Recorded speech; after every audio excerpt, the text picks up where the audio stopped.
जय श्रीराम.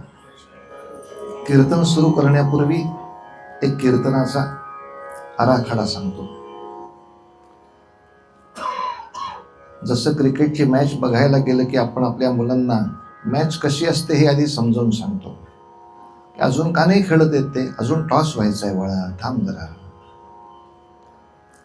मग हा इथे काय करतोय, याला अंपायर म्हणतात. हा इथे उभं राहून काय करतोय, हे सगळे खेळणार आहेत? नाही बाळा, यातला फक्त बॅट्समनच खेळणार आहे, बाकी सगळे आत जाणार आहेत. हे काही त्याला जन्मतः कळत नाही, आपण समजावून सांगतो. मग हळूहळू त्या खेळाचा तो आनंद घेऊ शकतो. तसं कीर्तनाचा एक क्रम आहे. या क्रमामध्ये सुरुवातीला परमेश्वराला वंदन म्हणून जय जय रामकृष्ण हरी हा महाराष्ट्राचा पारंपरिक त्या ठिकाणी नमनाचा भाग असतो. परमेश्वराचं स्तवन संपलं की मग गुरुंना वंदन म्हणून मग ये सद्गुरुराया कीर्तनी, अशा तऱ्हेनं गुरुंना आवाहन, मग थोडंसं भजन. भजनाच्या नंतर जय जयकार असतात. पुंडलिक वरदा हरी विठ्ठल या तऱ्हेचे. त्यानंतर आजचा जो विषय आहे त्या विषयाला एखाद्या संतांच्या रचनेचं सूत्र पाहिजे. कोणत्या संतांच्या अभंगाच्या नियमाप्रमाणे आजचा विषय आहे, त्याचं शीर्षक काय, मथळा काय, तो अभंग. त्या अभंगाचा एक मोघम अर्थ. हा अर्थ सांगून झाला की कीर्तनाचा पूर्वरंग संपला, म्हणजे थेरी संपली. मग आता या अभंगाप्रमाणे कोणी वर्तन केलं, प्रॅक्टिकल. म्हणून थेअरी आणि प्रॅक्टिकलच्या मध्ये एक भजन असतं. एक थोडंसं भजन करायचं, मग प्रॅक्टिकल म्हणजे ती कथा, मुख्य कथा, शेवटी आरती. हा सगळा क्रम सांगण्याचं कारण असं, आपल्या फलकावरती नाव लिहिलेलं आहे आणि पहिला एक अर्धा तास असा जाईल की सावरकरांबद्दल काही बोलतच नाही आहे. असा काय गोळ चालला हा. तर त्यासाठी हा क्रम सांगितला की तो मेन कोर्स आहे. तो हॉटेलच्या नियमाप्रमाणे पहिले स्टार्टर होऊन जायला पाहिजे. जरा एकदम सुरुवात मेन कोर्सने करता येत नाही या नियमामध्ये. तर पूर्वरंग म्हणजे एक अभंग आणि किमान त्याच्याबद्दलचं थोडंसं चिंतन, एवढं झालं की मग पुढे आहे. पण सुरुवात करतो पहिलं जय जय रामकृष्ण हरी, मग ये सद्गुरुराया. भजनाच्या वेळेला आपण टाळ्या वाजवून भजन म्हणूया आणि मग जय जयकार. जय जयकारामध्ये सुद्धा फार गंमत आहे. जे कधीतरी मुलांना समजावून सांगायला फार मजा येते. हे कशासाठी जय जयकार असतात, तर याच्यामध्ये आपल्या इतिहासाची, संस्कृतीची ओळख आहे, त्या त्या प्रांताची विशेषतः. कारण आपलं जय जयकार आहे पुंडलिक वरदा हरी विठ्ठल. महाराष्ट्रात सगळ्यात प्रसिद्ध असलेलं तीर्थक्षेत्र पंढरपूर. इतर सगळी आहेतच, पंढरपूर अधिक. मग ते कोणासाठी आलं, तर पुंडलिक. त्या पुंडलिकाला वर म्हणजे आशीर्वाद, द म्हणजे देणारा. म्हणजे जय जयकारामध्ये आपला एक प्रश्न उत्तराचा संवाद झाला. आठवत आहे करे, लक्षात आहे करे तुझ्या, पुंडलिक वरदा कोण? मग आपलं उत्तर आहे, अरे आम्हाला माहिती आहे, हरी विठ्ठल आहे. आपल्या महाराष्ट्रातली संत परंपरा कशी सुरू झाली, श्री ज्ञानदेव पाया झाला. आता कळसाचं नाव माहिती आहे का रे? हो, तुकाराम. ते त्यांच्याकडनं आलेलं उत्तर आहे. नमः पार्वती पते. कारण आपल्याकडे महाराष्ट्रामध्ये नुसतं महादेव म्हणायची पद्धत नाही, तर ती प्रांताची ओळख आहे. नमः पार्वती पते हा जय जयकार महाराष्ट्रात नाही, भारतात अनेक प्रांतात आहे, पण सगळीकडे उत्तर हर हर महादेवच असेल असं नाही. तेव्हा आपल्याकडे मात्र हर हर महादेव. हर हर महादेवच्या जागा दोन. एक या जय जयकाराच्या वेळेला, दुसरं शिवाजी महाराजांच्या युद्धाच्या वेळेला, आणि तिसरं जेवायच्या आधी. जेव्हा मोठी पंगत असायची, सगळ्यांना सगळं वाढलं, चला आता जेवायला सुरुवात करा, नमः पार्वती पते हर हर महादेव. मग लोक जेवायला सुरू करायचे. लहान मुलांचा माझ्याकडे हाही प्रश्न आला होता युद्ध करताना हर हर महादेव ठीक आहे, जेवायच्या आधी कशाला? मग त्याला तेच उत्तर दिलं की दोन्हीकडे तत्व एक आहे, गर्जना झाली की तुटून पडा, आणि समोरचं काही शिल्लक ठेवू नका. आता तत्व एकच आहे, प्रसंग दोन असले तरी. तेव्हा अवधूत चिंतन, म्हणजे अवधूताने कोणाचं चिंतन केलं? महाराष्ट्रात हे दैवत अधिक प्रसिद्ध आहे, गुरुदेव दत्त. हा एक सांस्कृतिक आपला आदान प्रदानाचा विषय राहतो. आणि मग बाकी पंढरीनाथ महाराज की जय वगैरे सगळं माहिती आहे. पण आपल्या अनेकांना हे माहीत नसेल की महाराज की जय हा हिंदी वाक्प्रचार आहे, हा राष्ट्रभाषेचा विषय आहे. मराठी भाषेत म्हणायला गेलं तर महाराजांचा विजय असो, महाराज की जय हो, हे आपण महाभारत रामायण सिरियलमध्ये ऐकलंय. आणि तेव्हा आपल्या सर्व संतांचा भारतभर संचार असल्यामुळे त्याच्याशी आपल्या जय जयकाराचा संदर्भ कायम ठेवण्यासाठी त्यांनी आपल्या कीर्तनामध्ये महाराज की जय ठेवलं. मात्र मराठी कीर्तनातच महाराज की जय येतं, बाकी ठिकाणी गोपाळ कृष्ण भगवान की जय. आणि याचं कारण बहुतांशी अमराठी भागात स्वयंपाक करणाऱ्याला महाराज म्हणतात, आणि त्यामुळं ती उपमा देवाला देणं हे अयोग्य वाटतं. तिथे भगवान की जय असं होतं. हेतू एकच, अशा ढाच्यामध्ये कीर्तन चालतं. आणि कीर्तनाचं महत्व का, हेही आपण सांगू शकता की जेव्हा कुठलाच मीडिया नव्हता, रेडिओ नव्हता, टीव्ही नव्हता, मोबाईल नव्हता, इंटरनेट नव्हता, अशा वेळेला ह्या सगळ्या पुराणातल्या इतिहासातल्या कथा, चांगलं संगीत सगळ्या लोकांपर्यंत पोचवणारं माध्यम कोण होतं? म्हणून त्या कीर्तनाचं महत्व अधिक आहे. आणि कीर्तनाचं आणखीन एक वैशिष्ट्य की ज्या ज्या विषयासाठी विद्यापीठात वेगळे तास असतात ते अनेक विषय एकत्र ऐकायला मिळतात एका माणसाकडून. संगीत ऐकायचं आहे तर तास वेगळा, वाद्यवादन तास वेगळा, संस्कृताबद्दल बोलायचं आहे तास वेगळा, संत साहित्य तास वेगळा. मग त्याच्यामध्ये समजा मानसशास्त्राचा थोडा विचार करायचा आहे, समाजशास्त्राचा विचार करायचा आहे, इतिहासाचा विचार करायचा आहे, प्रत्येकाचा तास वेगळा. पण ह्या बहुतांशी सगळ्या गोष्टी एका कीर्तनामध्ये एकत्र हातात हात घालून चालत असतात. भाषेच्या व्याकरणापासून इतिहास, समाजशास्त्र, मानसशास्त्र, कुटुंबातले आपले नातेसंबंध, संस्कार, उपासना सगळं चालू राहतं. म्हणजे खरं म्हणाल तर एका तासाचं लेक्चर देणं परवडलं, पण त्याला एक विषय तरी असतो. हे म्हणजे होल्डॉलच आहे. आणि तरी कीर्तनाकडे बघण्याचा दृष्टिकोन जो काही भयानक आहे. म्हणजे मे महिन्यामध्ये आमचे वासंतिक वर्ग असतात. काय सांगू तुम्हाला, त्या वासंतिक वर्गामध्ये आई वडील आपल्या लेकराला घेऊन येतात आणि सांगतात, बुवा याला काहीच येत नाही, कीर्तन तरी शिकवा. कीर्तनाबद्दलचं काय भयानक मत आहे त्यांचं की काही येत नाही त्याला कीर्तन शिकवायचं. अरे म्हणलं, मी विद्यापीठातले 10 तास एकत्र करतोय, एवढ्या सगळ्या गोष्टीचं एकत्र कॉम्बिनेशन रसायन करतोय आपण. पण ठीक आहे, त्यांची अजून लक्षात येत नाही कल्पना काय आहे ती.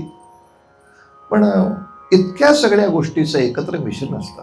आता ती गोष्ट तिथे आली आहे हे तुम्हाला कळण्यापुरतं त्या विषयावर बोलताना मी सांगेन की मी ह्या विषयावर आता बोलतो. म्हणजे एकूण लक्षात येईल आपण किती विषय एकाच वेळेला कव्हर करतो एका कीर्तनात. असो, सुरुवात करूया. सुरुवातीचं नमन आणि गुरुस्तवन हे साधारणतः आपल्या चित्ताला एक शांतता, स्थिरता मिळावी आणि आपण त्या विषयाकडे आता योग्य वाटचाल सुरू करावी यासाठी असतं.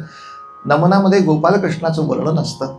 गोवर्धन पर्वत धारण करणारा, गायींचं पालन करणारा, गोकुळाचं संकट हरण करणारा असा जो कृष्ण आहे, असा जो राम आहे, त्यांनी मला आशीर्वाद द्यावेत हे नमन. पुढे गुरुचं स्तवन. वक्रतुंड महाकाय सूर्यकोटि समप्रभ निर्विघ्नं कुरु मे देव सर्वकार्येषु सर्वदा.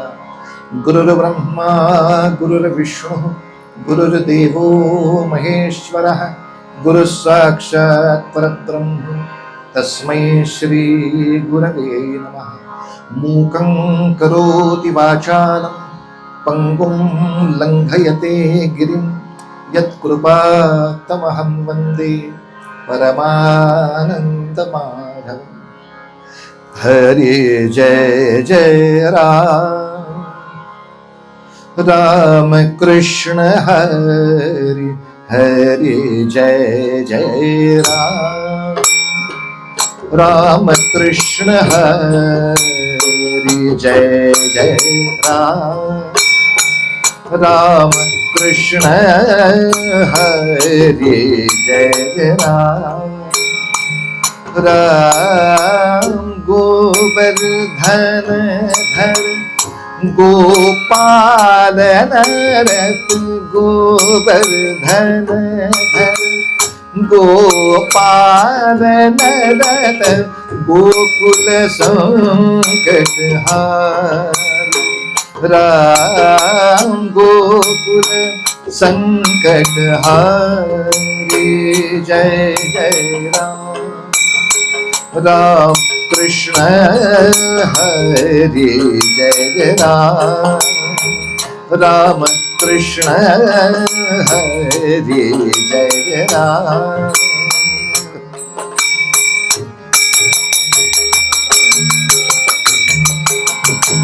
रामा शरणागत दीना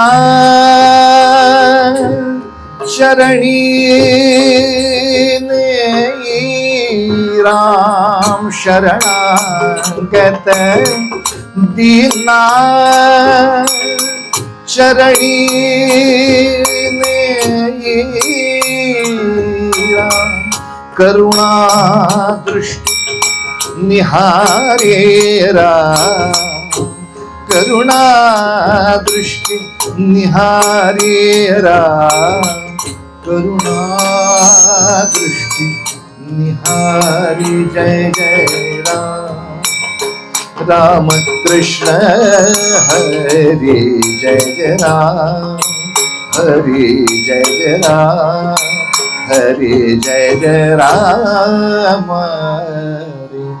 ये सद्गुरु राया कीर्तनी, ये सद्गुरु राया, ये सद्गुरु देवा कीर्तनी, ये सद्गुरु राया, ये सद्गुरु राया।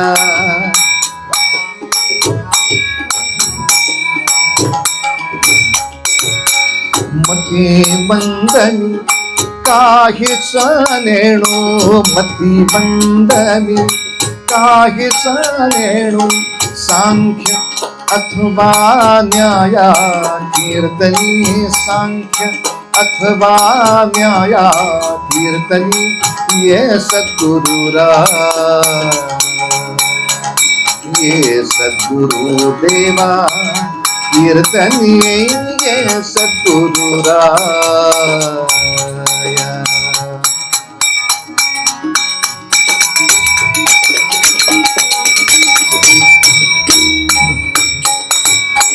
हीन दीन परी मनास वाटे रे गुरु राया, हीन दीन परी मनास वाटे रे, इच्छा तव गुण गाया गुरु रे, इच्छा तव गुण गाया गुरुदेव, इच्छा तव गुण गाया कीर्तनी, ये सद्गुरु राया, ये सद्गुरु देवा कीर्तनी, ये सद्गुरु राया।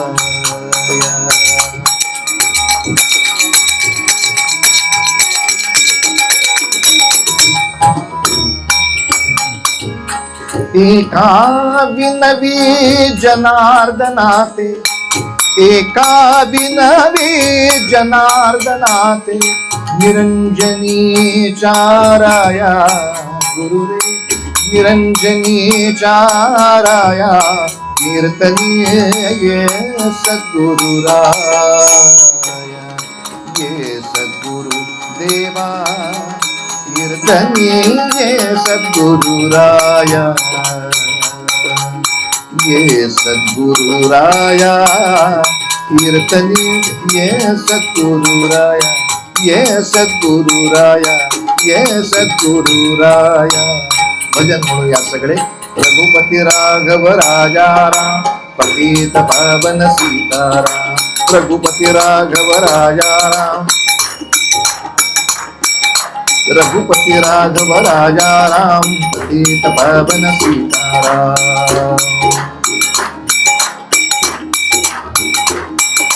रघुपती राघव राजा राम, पतित पावन सीताराम. रघुपती राघव राजा राम, पतित पावन सीताराम. रघुपती राघव राजा राम, पतित पावन सीताराम. राजाधिराज रामचंद्र महाराज की जय. पुंडलीक वरदा हरी विठ्ठल श्री ज्ञानदेव तुकाराम. पंढरीनाथ महाराज की जय. भारत माता की जय. नमः पार्वती पते हर हर महादेव. अवधूत चिंतन श्री गुरुदेव दत्त. जय जय रघुवीर समर्थ. नमन गुरुस्तवन भजन जय जयकार 4 गोष्टी पूर्ण झाल्या. मुख्य संत वचन. कीर्तनासाठी असा काही विषय निवडला की अनेकांच्या मनामध्ये हा संभ्रम निर्माण होतो की वीरांचं चरित्र हा कीर्तनाचा विषय आहे का? व्याख्यान करा. कीर्तनामध्ये एक साधूंचं तरी चरित्र पाहिजे, साधू संत. नाही तर कुठल्या तरी दैवी अवताराचं चरित्र पाहिजे, रामचंद्रांचं, गोपाळकृष्णाचं, नरसिंहाचं. भगतसिंग, छत्रपती शिवाजी राजे, सावरकर, सुभाष हे काय कीर्तनाचा विषय आहे का? तर याला आपण काय उत्तर देणार? तर संत वचन हेच उत्तर. तेव्हा संतांनी आपल्याला असं काहीतरी आख्यान सांगायला परवानगी दिली का नाही? ती जी दिली आहे तोच अभंग घ्यायचा. त्याच्यावरच थोडं चिंतन केलं की आपल्याला उत्तरही मिळालं, एक सूत्र मिळालं. मात्र वाईट एकच आहे, हा अभंग सगळ्यांना माहीत आहे. माहीत आहे हे वाईट नाही आहे. वाईट असं आहे की तू भैरवीमध्ये आहे आणि सुरुवातीलाच मी भैरवी सुरू करणार. काय आहे, संगीतामधले अत्यंत अरसिक लोक सुद्धा भैरवी बरोबर ओळखतात. आणि तो रागच दुष्ट असा आहे की तो झाला की अशी भूक लागायला लागते की चला आता निघूच या. आता काय करणार, त्या चालीमध्येच ते प्रसिद्ध आहे, त्यामुळे तसंच म्हणणं भाग आहे. आणि काही माणसं समोरच्या गायकाची फिरकी घेण्यासाठी सुद्धा हा उपद्व्याप करतात. आपल्या अज्ञानाचं सोंग घ्यायचं. नाही, मला काही गाण्यातलं फारसं कळत नाही. नाही पण तरी सांगा ना, मी काय गाऊ? का भैरवी? म्हणजे संपवा तुमचं गाणं, असा त्याचा अर्थ झाला तो विषय. पण आधीच आपण संपवा म्हटल्यासारखं म्हणायला नको. मला कळत नाही आधी सांगायचं, अज्ञान सांगायचं. पण तरी फिरकी घेतातच भैरवीवरनं. खरं अगदी प्रामाणिकपणे सांगायचं. आता पहा, मी संगीत शास्त्राबद्दल सांगतोय. प्रामाणिकपणे सांगायचं झालं तर कार्यक्रमाच्या शेवटी गावं यासाठी भैरवी रागाचा जन्म झालेला नाही. मग शास्त्रीय संगीताच्या परिभाषेत भैरवी हा कशासाठीचा राग आहे? तर तो पहाटेचा राग आहे. आपल्याकडे समयचक्र आहे रागांसाठी. तो प्रभात समयीचा राग आहे. आणि पूर्वीच्या काळी मैफली किंवा कार्यक्रम रात्रभर चालायचे, ते पहाटेपर्यंत चालायचे. म्हणून पहाटेचा भैरवी राग करून थांबायचं. तो पहाटेचा आहे म्हणून गायला जायचा. आता दुपारी 12 वाजता सुद्धा भैरवी म्हणले का कार्यक्रम संपवायचा आहे. तर एक थोड्या वेळाने ती परंपरा झाली की भैरवी म्हणजे समाप्तीचा कार्यक्रम. तर शास्त्रीय संगीताच्या परिभाषेमध्ये कुठल्याही गोष्टीच्या समाप्तीसाठी भैरवी राग आलेला नाही. पण भैरवी रागाचं एक वैशिष्ट्य असं आहे, त्याला पूर्ण रागिणी असं म्हणतात, की संगीतामध्ये आपण जेवढे म्हणून भारतीय संगीतात 12 सूर वापरतो, हे सर्वच्या सर्व सूर वापरण्याची ज्याच्यात परवानगी आहे अशी ती परिपूर्ण रागिणी आहे. तेव्हा अशाही एक तर्क राहतो की परिपूर्णतेला थांबवावं.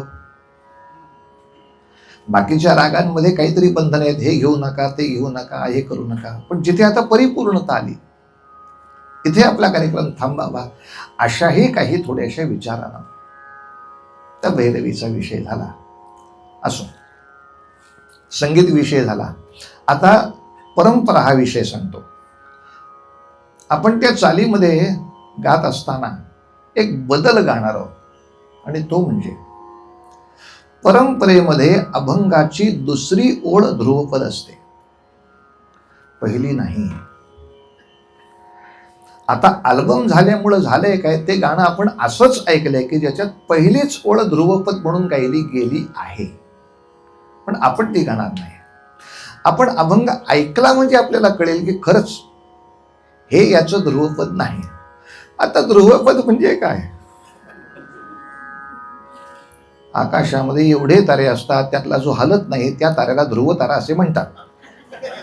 तसं अनेक गाण्यामध्ये ओळी हलत राहतात, पण सतत सतत तो हलत नाही, तो तिथेच राहतो, ते ध्रुवपद. आणि ते फक्त ते तिथंच राहतं हे सांगण्यापुरतं तिथं ध्रुव लिहिलेलं असतं, हे गायचं नाही. म्हणणारी माणसं आहेत, सांगायला लागतं ते. लंबो उदर पितांबर फणीवर वंदना जयदेव जयदेव जय मंगल दर्शन मात्रे कामनापूर्ती जयदेव जय ध्रुव. हे काय गायला, हे ते लिहिलंय म्हणले असं बाळा. हे ध्रुवपद हे कळण्यापुरतं इथं लिहिले. मग आता पुढे एक पण म्हणणार का? पण दोष त्याचा नाही ना. विद्यार्थी अजाण आहे हा शिक्षकाचा दोष आहे.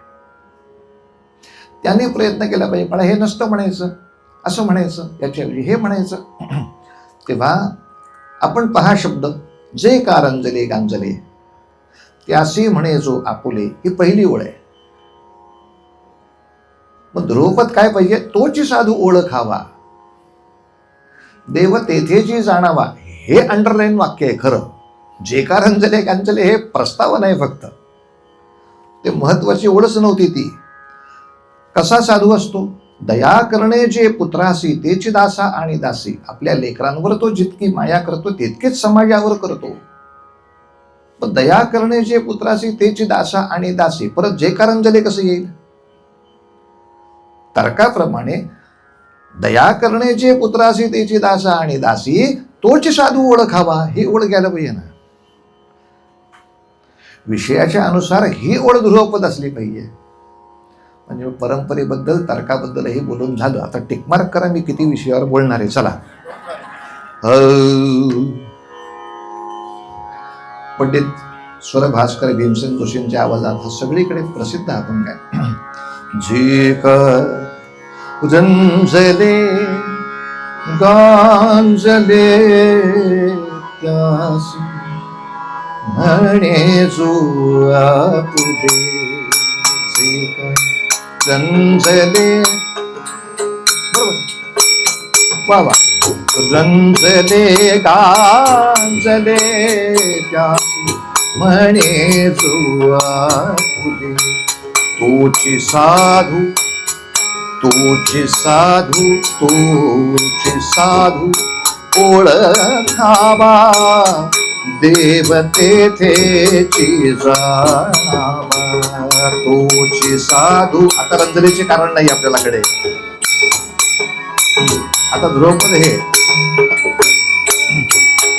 दया करुणे जे पुत्रासी तेची दासा आणि दासी. दया करणे जे पुत्रासी त्याची दासा आणि दास, तुका म्हणे सांगू किती, तुका म्हणे सांगू किती, त्याची भगवंताच्या मूर्ती तूचे साधू ओळखावा, देवते तेची जाणावा, तूची साधू ओळखावा, देवते तेची जाणावा, देव तेथेची जाणावा, देव तेथेची जाणावा. पंढरीनाथ महाराज की जय. पांडुरंग हरी वासुदेव हरी, पांडुरंग हरी वासुदेव हरी. महाराज हे काय आहे? मॅच समजावून सांगितली पाहिजे. हा इथे बॅट्समन काय करतो, काय आहे? आपण जेव्हा घरामध्ये स्वयंपाकघरातल्या त्या बरणीमध्ये तांदूळ ओतत असतो, हळूहळू ते ओतता ओतता त्याचा डोंगर तयार होतो. आता जो ओतत राहिला तर सांडती. मग काय करायचं? ओतणं थांबवायचं, बरणी धरायची, पहिले जे ओतले ते खाली बसवायचे, मग पुढचे ओतायचे. तसं कीर्तनात एक 10 मिनिटं आपण ओतत ओतत राहिलो, आता हँगओव्हर होतोय, थोडी बरणी. पांडुरंग हरी वासुदेव, आता पुढचं येऊ द्या. तर चेंज द पॅराग्राफ त्याला काढण्यासाठी आवश्यक आहे. त्यालाही काही कारण आहे. सांप्रदायिक कीर्तनात सुद्धा ठाला विठाला विठ्ठल, जागे राहा जागे राहा जागे राहा, कीर्तन चालू आहे, झोपू नको. मधला चॅप्टर क्लिअर करण्यासाठी ते सगळ्या गोष्टी असतात. या कार्यक्रमाची पूर्वपीठिका अध्यक्षांनी आपल्यापर्यंत सांगितली की माडगुळकरांचं गीत रामायण अत्यंत प्रसिद्ध झालं. बाबूजींच्या स्वराची त्याला सुंदर साथ मिळाली, घराघरापर्यंत ते पोचलं. म्हणून माझ्या वडिलांच्या मनात असं आलं की त्याच पद्धतीचं एक गीत सावरकर तयार व्हावं. म्हणून त्यांनी माडगुळकरांना विनंतीही केली होती. काही व्यस्ततेमुळे ते नाही करू शकले. म्हणून बाबांनी थोडासा विचार असा केला, आपण बघूया लिहून, आपण प्रयत्न करायला काय हरकत आहे. या प्रयत्नातनं काही गीतं तयार झाली. त्या गीतामधली काही निवडक गीतं आणि अधिक सावरकरांनी अनेक कविता लिहिल्या आहेत, त्यातली काही गीतं. या दोन्हीचा अर्थ गीत विनायक, म्हणजे विनायकावरची काही गीतं तेही गीत विनायक, विनायकाने लिहिलेली काही गीतं रचलेली तेही गीत विनायक. आणि एकूण कीर्तन म्हणजे भगवंताच्या कीर्तीचं गायन, कीर्तीचं कथन. या दृष्टीनं कीर्तीचं गायन हेही गीत. आणि आता मला हे पहिल्यांदा कळलं की कीर्तन असं पहिल्यांदाच होत आहे. चांगलं आहे. सुरुवात विनायकापासून गणपतीपासून सुरुवात होती, ते चांगलं आहे ना. तर बाबांनी काय गंमत केली ती दाखवतो. गीत रामायण सुरू कसं होतं. स्वये श्रीराम प्रभू ऐकती कुशल रामायण. आता चालते डोळ्यासमोर. इतक्या जुन्या काळचं हे रिमिक्स आहे. चाल तशीच डोळ्यासमोर ठेवली आणि प्रस्तावना सावरकर चरित्राशी सांगतो कथा, मनाची व्यथा विनायक सावरकर गाथा, विनायक सावरकर गाथा, विनायक सावरकर गाथा. देह झिजविला जैसे चंदन, देह झिजविला जैसे चंदन, नयनाचे जाळिले निरांजन, नयनाचे जाळिले निरांजन. उदबत्ती परी सुगंध देऊन चरणी टेकिला माथा विनायक सावरकर नाथा विनायक सावरकर नाथा विनायक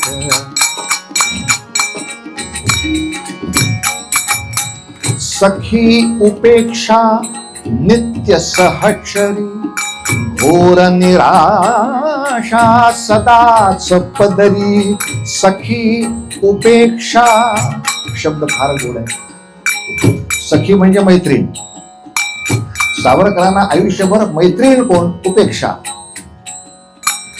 त्यांनी जे जे काही सांगितलं ते लक्षातच घ्यायचं नाही ती त्यांची कायमची मैत्रीण होती आणि त्यामुळे घोर निराशा सतत पदरामध्ये होती सखी उपेक्षा नित्य सहचरी घोर निराशा सदाच पदरी चळली नाही स्मृती तिळभरी सोडूनी स्वीकृत ऐशा पथा विनायक सावरकर गाथा विनायक सावरकर गाथा विनायक सावरकर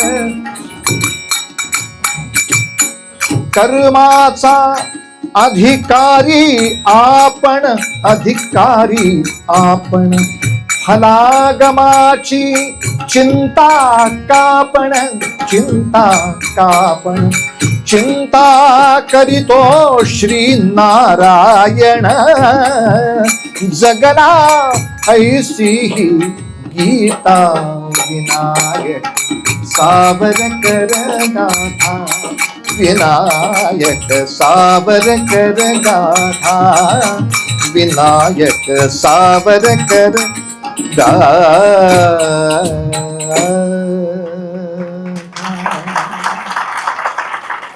साधारण त्यांनी धाटणी अशी घेतली त्यातल्या प्रमुख कवितांचा आधार घ्यायचा थोडी धावती माहिती देतो सावरकर हे नाव ऐकल्यानंतर आपल्या डोळ्यासमोर एकच चित्र उभं राहतं पण या घरामध्ये या स्वातंत्र्याच्या चळवळीमध्ये समर्पण करणारे 3 भाऊ आहेत सावरकरांना थोरला पण भाऊ आहे त्याचं नाव गणेश सावरकरांना धाकटा भाऊ आहे त्याचं नाव नारायण आणि या सगळ्या भावांना टोपण नाव आहेत थोरल्याचं नाव सांगितलं गणेश पण थोरला म्हणजे सगळ्या घरातला वडील माणूस म्हणून त्याचं टोपण नाव बाबा बाबा सावरकर असं जर म्हटलं तर त्याचा अर्थ घ्यायचा थोरल्या भावाबद्दल धाकटा म्हणजे आपल्या घरातला सगळ्यात धाकटा म्हणून त्याचं टोपण नाव बाळ लक्षात ठेवायला एकदम सोपं बाळ सावरकर म्हणजे धाकटा भाऊ मधल्याने काही पाप केलंय विनायक दामोदर सावरकरांना टोपण नाव काय तर सगळ्यांनी म्हणून ठरवलं तात्या आणि तात्या हे शब्द मराठीमध्ये फार लहान वय असताना फार मोठ्या माणसासारखंच बोलतो त्याला बोलतात बोलला तात्या आणि गोष्ट खरी पण होती की बालपणापासून अशी प्रगल्भ बुद्धिमत्ता की ते पड्डिशी जे म्हणायचे जे सांगायचे जो तर्क करायचे तो डोक्यातही यायचा नाही आपल्या मित्रांमध्ये सहज चर्चा करताना त्यांनी विचारावं का रे आपल्या गावाचं नाव नाशिक का पडले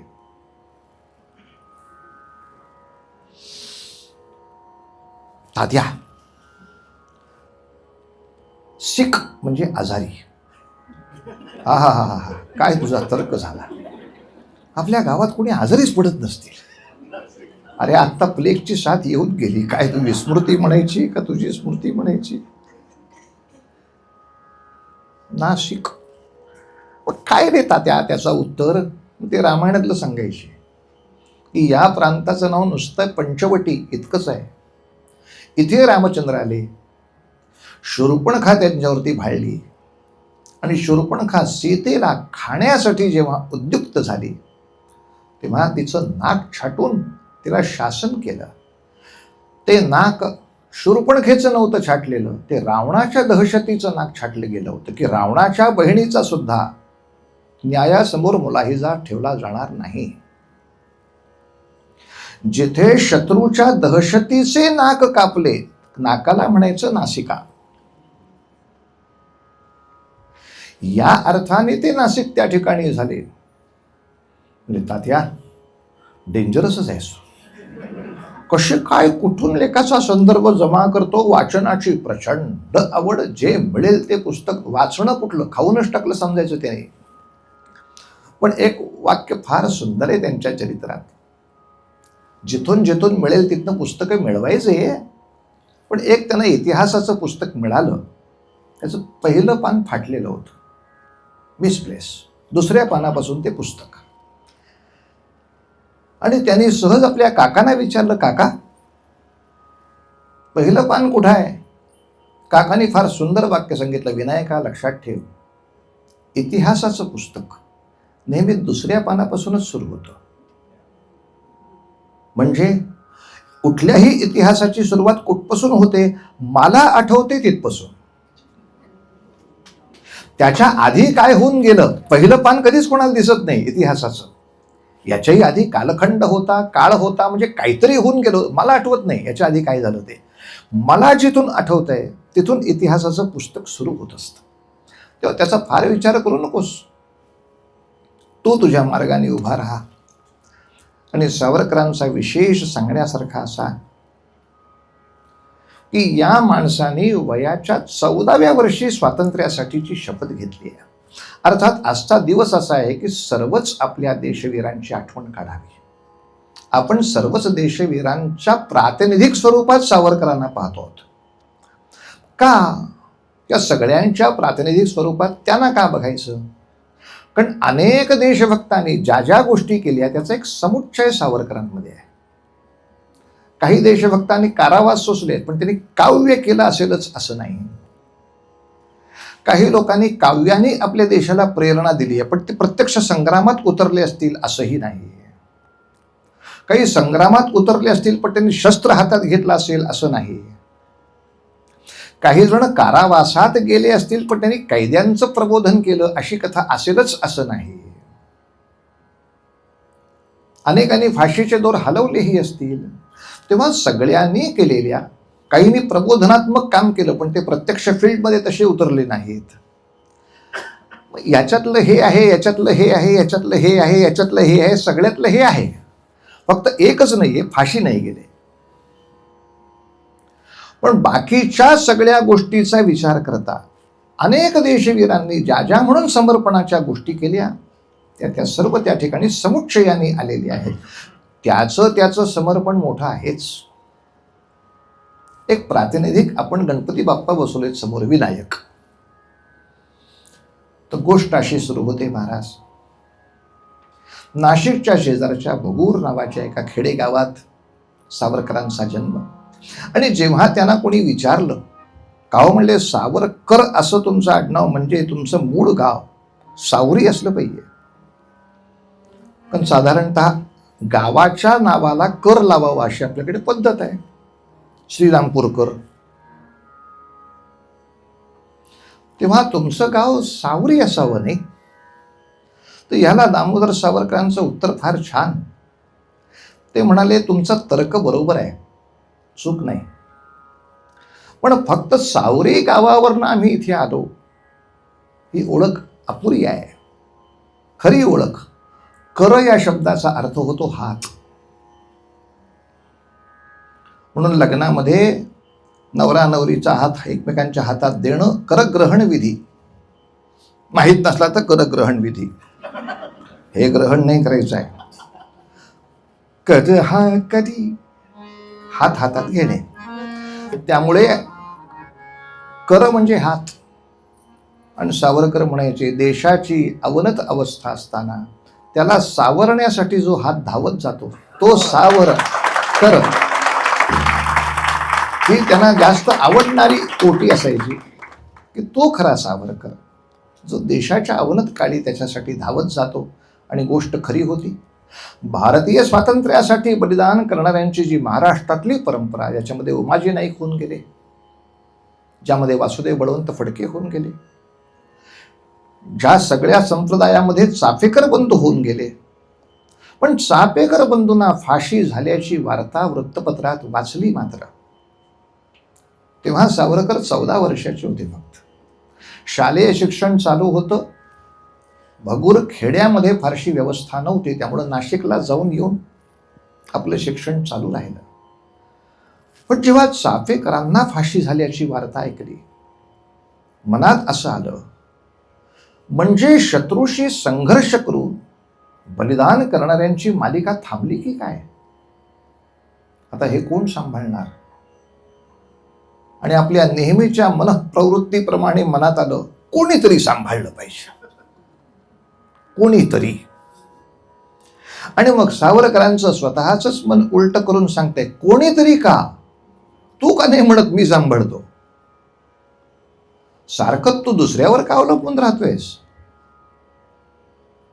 यथाशक्ती कर. कारण मुळामध्ये या सगळ्या मार्गामध्ये प्रामाणिक वाटचाल झाली तरी त्याला यशस्वीच म्हणतात. यश मिळालंच पाहिजे अशी सक्ती नसते या मार्गात. कुठल्याही उच्च ध्येयवादामध्ये तुम्ही प्रामाणिकपणे वाट चालायला लागलात, नाही तर मला सांगा, भगतसिंग असतील, सुखदेव राजगुरू असतील, यांच्या डोळ्यासमोर यश, यशस्विता म्हणजे काय स्वप्न होतं? भारताचा झेंडा फडकलेला बघणं, हे त्यांच्या जीवनाचं ध्येय होतं. पण ते नाही होऊ शकलं, मध्येच फाशी जावं लागलं.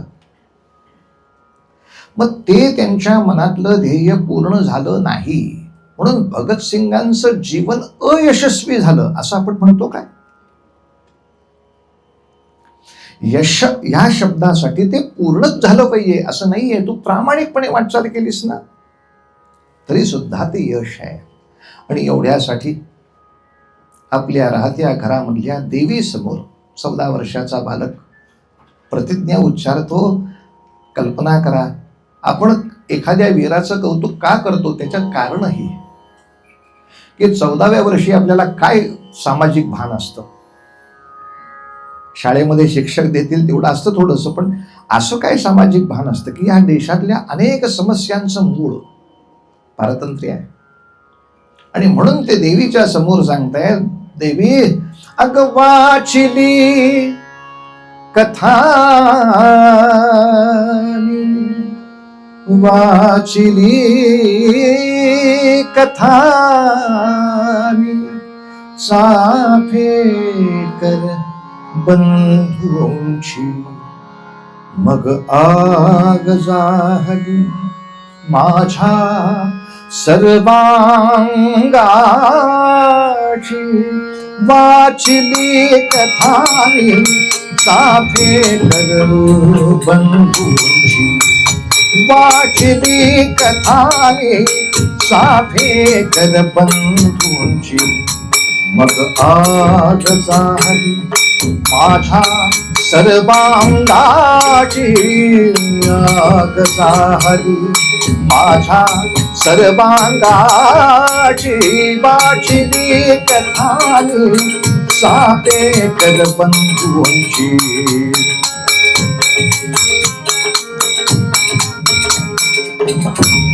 आई केसरी वाचता वधस्तंभ मज तिसरा, केसरी वाचता वधस्तंभ मज तिसरा. खळबळले अंतर बांध मनाचा फुटला, खळबळले अंतर बांध मनाचा फुटला. नरसिंह संचरे प्रगट माझिया मधला, अन समोर दिसली मूर्ती जगदंबेची. अग आग जाहली माझ्या सर्वांगाची, वाचली कथानी चाफेकर बंधूंची, वाचली कथानी.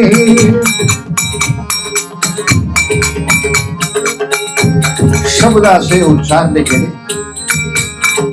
देवी जगदंबे स्वातंत्र्य मिळविणे सशस्त्र क्रांती केतू, स्वातंत्र्य मिळविणे सशस्त्र क्रांती केतू, मारता मारता मरेन हा मन हेतू ग, मारता मारता मरेन हा मन हेतू. मरणाची भीती न लेशही दसला किंतु, महिषासुर मर्दिनी साक्ष तुझ्या चरणाची. अग आग जाहली माझ्या सर्वांगाची, वाचिली कथाने सापे कर बंधू, वाचिली कथाने सापे कर बंधू, वाचली कथाने सापे कर. हे महिषासुर मर्दिनी, या देशाचे स्वातंत्र्य मिळवण्यासाठी सशस्त्र क्रांतीचा केतू उभा करून शत्रूला मारता मारता मरे तो झुंजेन. या युद्धात यशस्वी झालो तर रायगडावरती शिवरायांचा राज्याभिषेक पाहता येईल, आणि अयशस्वी झालो तर पावनखिंडीतल्या बाजी प्रभूचे हौतात्म्य आम्ही घेऊ. दोन्हीही मनामध्ये तयारी करून सावरकर याच्यामध्ये उतरले. सावरकरांचा दुसरा सद्गुण पहिला म्हणजे इतक्या लहान वयामध्ये हे समाज भान असणं, प्रतिज्ञाबद्ध होणं, आणि दुसरा म्हणजे संघटन कौशल्य. याने 14व्या वर्षी प्रतिज्ञा घेतली आणि भारत नंतर सोडला तो 23व्या वर्षी, साधारण पुढे 8 ते 9 वर्ष. या त्यांच्या शालेय महाविद्यालयीन 8 ते 9 वर्षात त्याने जी संस्था स्थापन केली मित्रमेळा, 9 वर्षात मित्रमेळ्याच्या 200 शाखा होत्या. आपण कल्पना करू शकता विस्तार काय गतीनं करत असतील सावरकर. त्या गावातले ओळखीचे लोक संवाद करणं, त्या ठिकाणी केंद्र उभं करणं, आणि जी प्रतिष्ठित माणसं असतील त्यांच्या समोर तात्याचं वय 15, पण तो त्यांना समजून सांगणार की हे केंद्र कसं चालवायचं, काय पद्धतीनं करायचं काम. 200 केंद्र कशाला म्हणतात? आता आपल्या मनामध्ये ही शंका येऊ शकते, आपले तुम्हाला कसं माहित? कुठल्या पुस्तकात लिहिलंय? सावरकरांच्या चरित्रावरची जवळजवळ 100 पुस्तकं माझ्याकडे आहेत, वेगवेगळ्या लेखकांची. आणि नुसती वेगवेगळ्या लेखकांचीच नव्हे तर सरकारी टिपणं ज्याला म्हणतात, किंवा काही सावरकरांनी त्यांच्या काही कुटुंबियांनी टिपणं तयार केली तीही. जेव्हा ते पुढे परदेशामध्ये गेले तेव्हा त्यांना निरोप देण्यासाठी एक निरोप समारंभ झाला नाशिकमध्ये. त्या निरोप समारंभाला या सगळ्या केंद्रांचे प्रमुख, काही 1-2 असे कार्यकर्ते आले होते. त्यांची नोंदणी आवश्यक होती. त्या नोंदणीच्या कागदावरून मी सांगतोय की तेव्हा 200 केंद्राची माणसं त्याला निरोप द्यायला आली होती. वयाच्या 23व्या वर्षी, 14व्या वर्षी मी काम सुरू करतो, 23व्या वर्षी महाराष्ट्रभरात माझ्या 200 शाखा असतात. एक अप्रतिम संघटन कौशल्य. एका विचाराने संपूर्ण त्या युवकांना भारणं. अर्थात थोडे तपशील मधले सांगायचे झाले तर शाळा पूर्ण होताच पूर्वी पहिलं लग्न होत असे आणि मग मुलं कॉलेजात जात. त्याच्यावर निरूपण नकोय. कॉलेजमध्ये वधूवर सूचक मंडळ नाही, ह्या वर्गातला बरा आहे का त्या वर्गातली बरी आहे. लग्न होऊनच कॉलेजला. तेव्हा आता फक्त अभ्यास शिकायचा. भारतीय भाषेप्रमाणे मुलगा काळजात गेला, कोणाच्या काळजात गेला? काळजात नाही गेला, कॉलेजात गेला. पुण्यामध्ये महाविद्यालयीन शिक्षण घेतलं. प्राथमिक शिक्षण भगूर, माध्यमिक शिक्षण नाशिक, महाविद्यालयीन शिक्षण पुणे. आता ह्याला इंग्रजीत काय काय म्हणतात तुम्ही पहा. माझी इंग्रजी एवढी काही चांगली नाही, पण प्राथमिक शिक्षण बघून माध्यमिक पूर्वी 10वी पासिंग नाही 7वी, आणि नंतर महाविद्यालय सुरू केले पुण्यामध्ये फर्ग्युसन महाविद्यालयात सावरकर निवास करत होते, निवासी. पण तिथले प्राध्यापक सुद्धा म्हणायचे, हा तात्या या कॅम्पसमध्ये आहे, तोपर्यंत आम्हाला भीती आहे, आम्ही इथे शिकवतो म्हणून हे आमचे महाविद्यालय म्हणायचे. इतर वेळेला हा कॅम्पस म्हणजे सावरकरचा कॅम्प आहे. अरे जरा इकडचे तास संपले की सगळी कारटी सावरकराच्या खोलीवर. मग तो काय इतिहास काय सांगतो, हे काय सांगतो, गोष्टी काय सांगतो. पण सगळे थ्रिलिंग खेळ. भैरवाच्या टोकडीवर जायचं, उतरायचं, दोऱ्या लावून उतरायचं, दोऱ्या लावून चढायचं. शिवजयंतीचा वगैरे कार्यक्रम असेल तर कोंडाण्यावर जायचं. ते चढतानाच कळायचं कशाला एवढे उंच किल्ले बांधले महाराजांनी. कधी लढायचाच बेल्या तो झाल. ते काय बुंदीचे लाडू खाण्यासाठी आहे काय सिंहगडचा उत्सव. तरुणाईला जे जे आवडतं ते खेळ हे असे जबरदस्त होते. इतिहास सांगणं त्याचं प्रभावी वक्तव्य होतं आणि अधिक काव्य.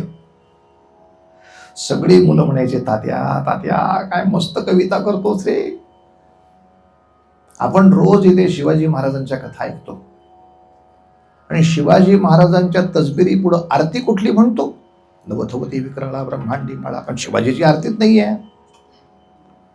तात्या लिही रे एक शिवाजी राजांवर आरती. पण सावरकरांच्या गुणांपैकी आणखीन एक काव्य शक्ती, आणि तीही इतकी सुंदर.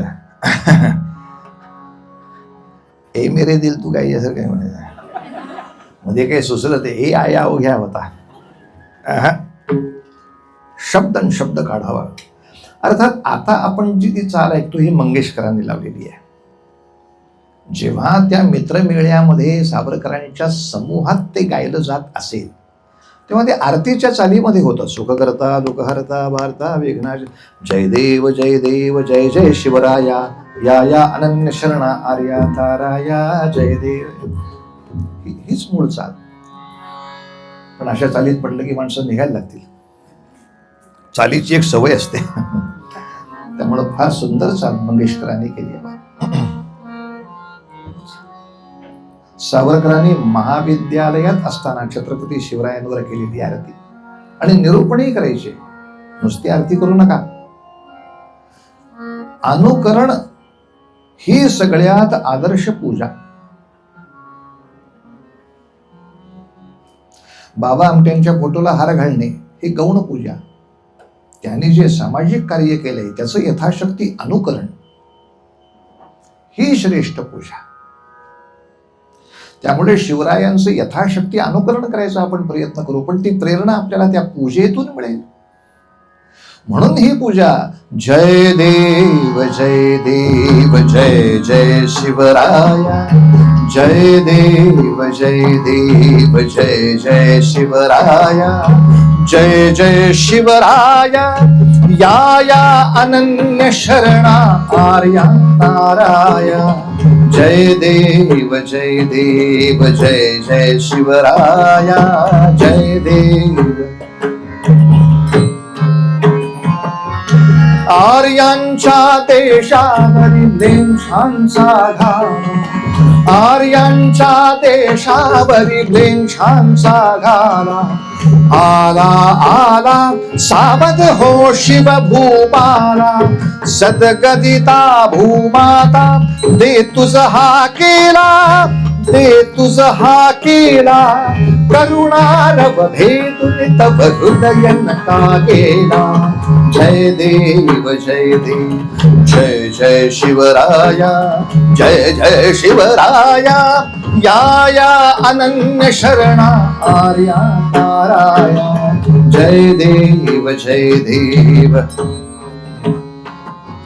श्री जगदंबाजीस्तव शुंभादिक भक्षी दशमुख मर्दुनची श्री रघुबर संरक्षी ती पूता भूमाता म्लेच्छाने छळता तुझ विण शिवराया तुझ कोण तुझा त्राता जय देव जय देव जय जय शिवराया जय जय शिवराया या अनन्य शरणा आर्या ताराया जय देव जय देव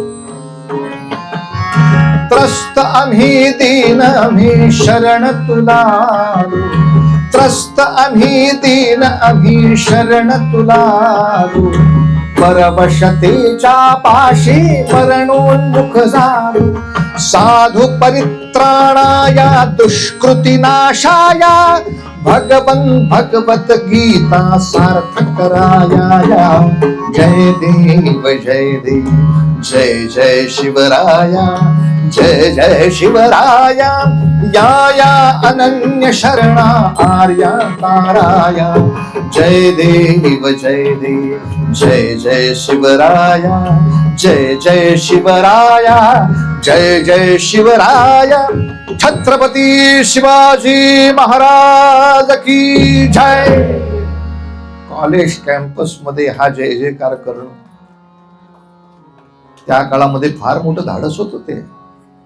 याच कालखट्टामध्ये सावरकरांची भेट टिळकांबरोबर झाली.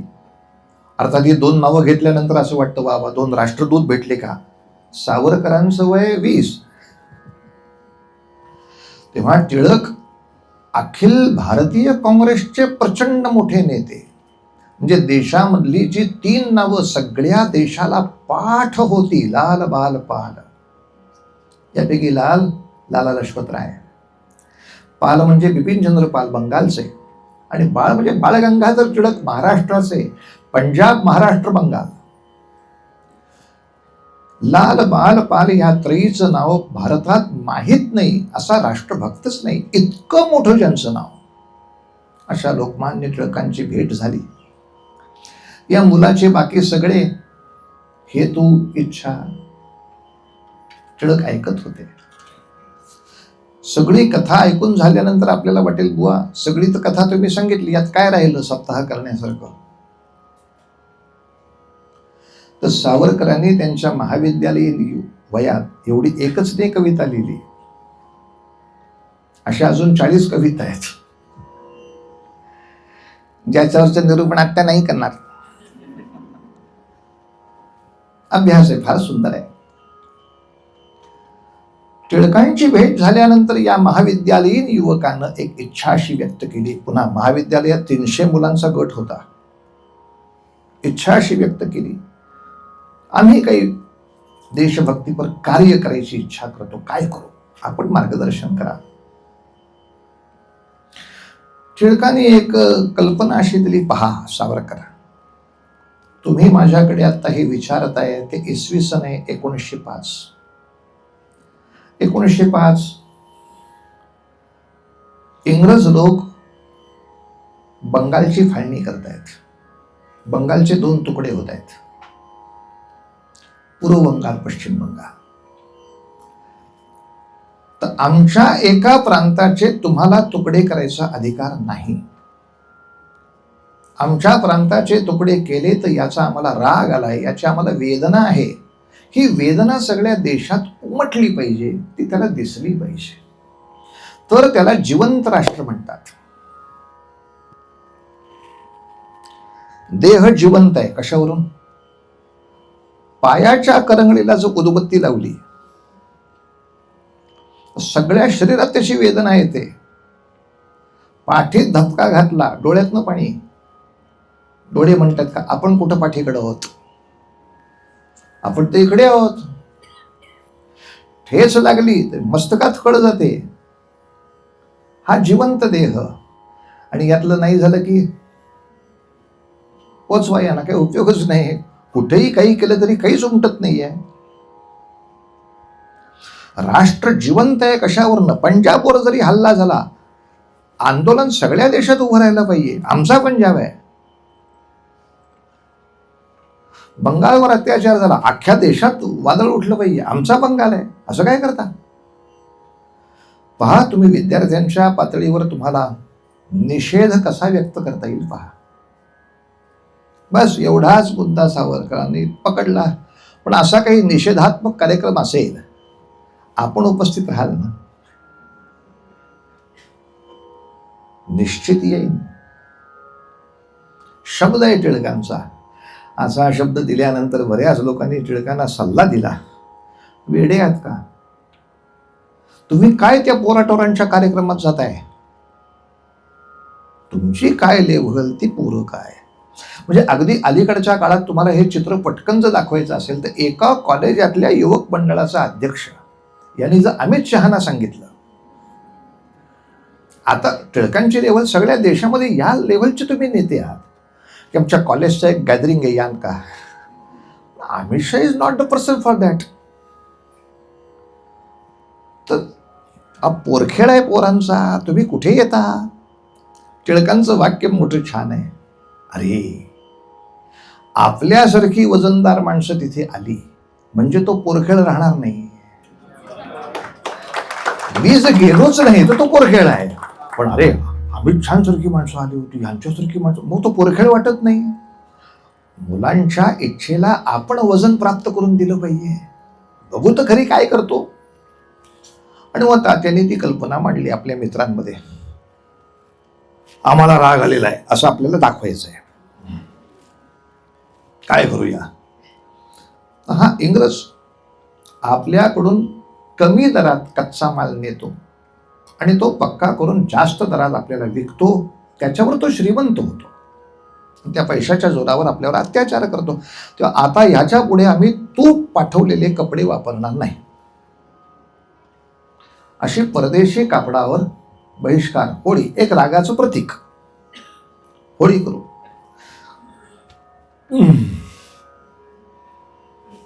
मित्र म्हणले, आपण सगळे कपडे असे गठ्ठा जमा करून उकिरड्यावर टाकून दिले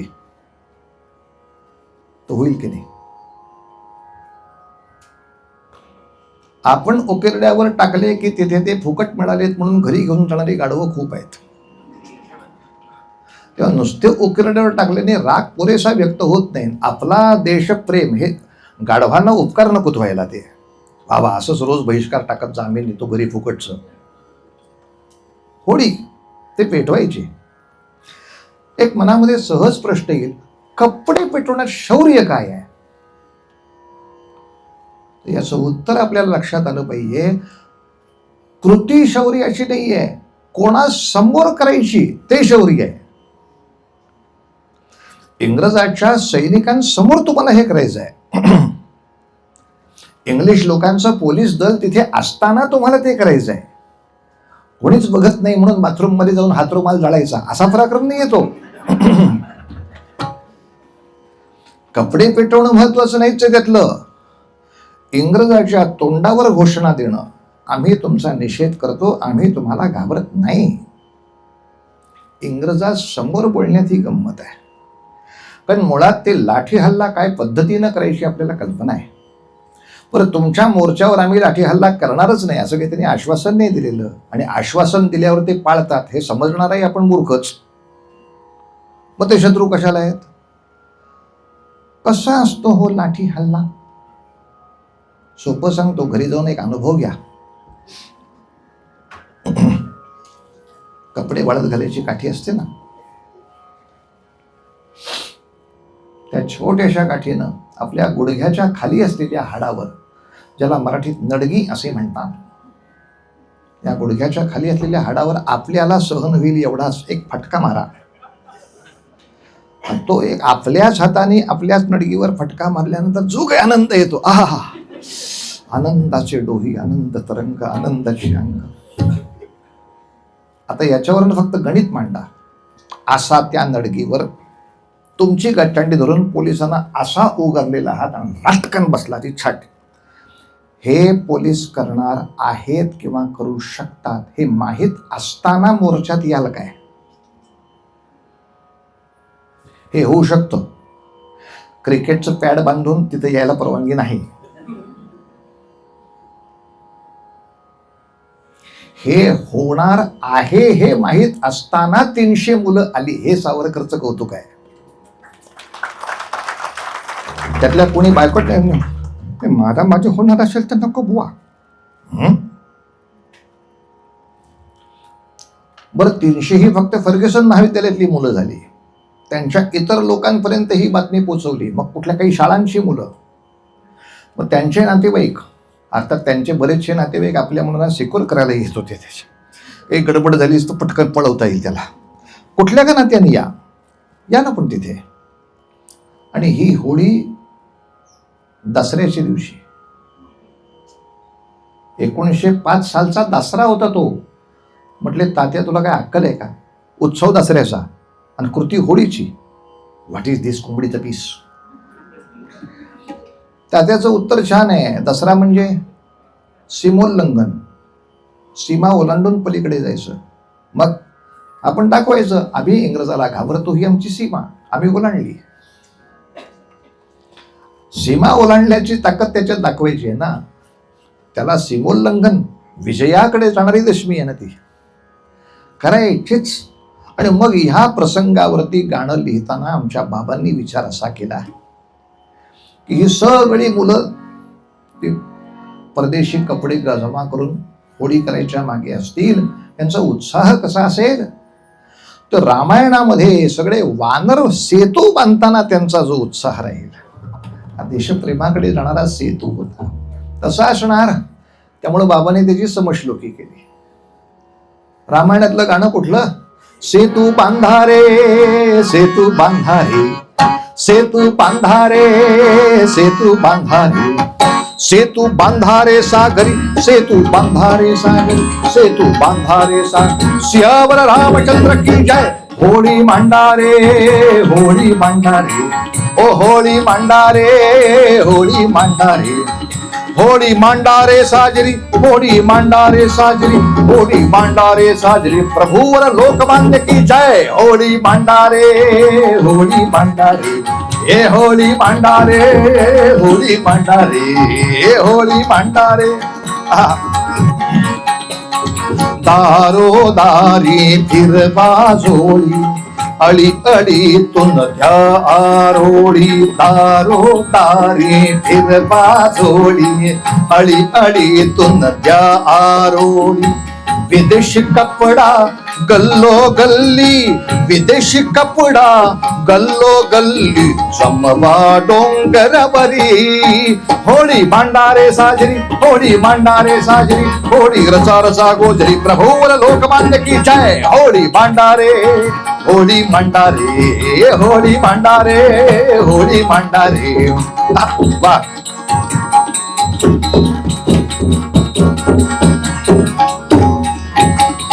पहिली होळी पहिली सलामी, प्रकाश जाईल दूर पश्चिमी. पहिली होळी पहिली सलामी, प्रकाश जाईल दूर पश्चिमी.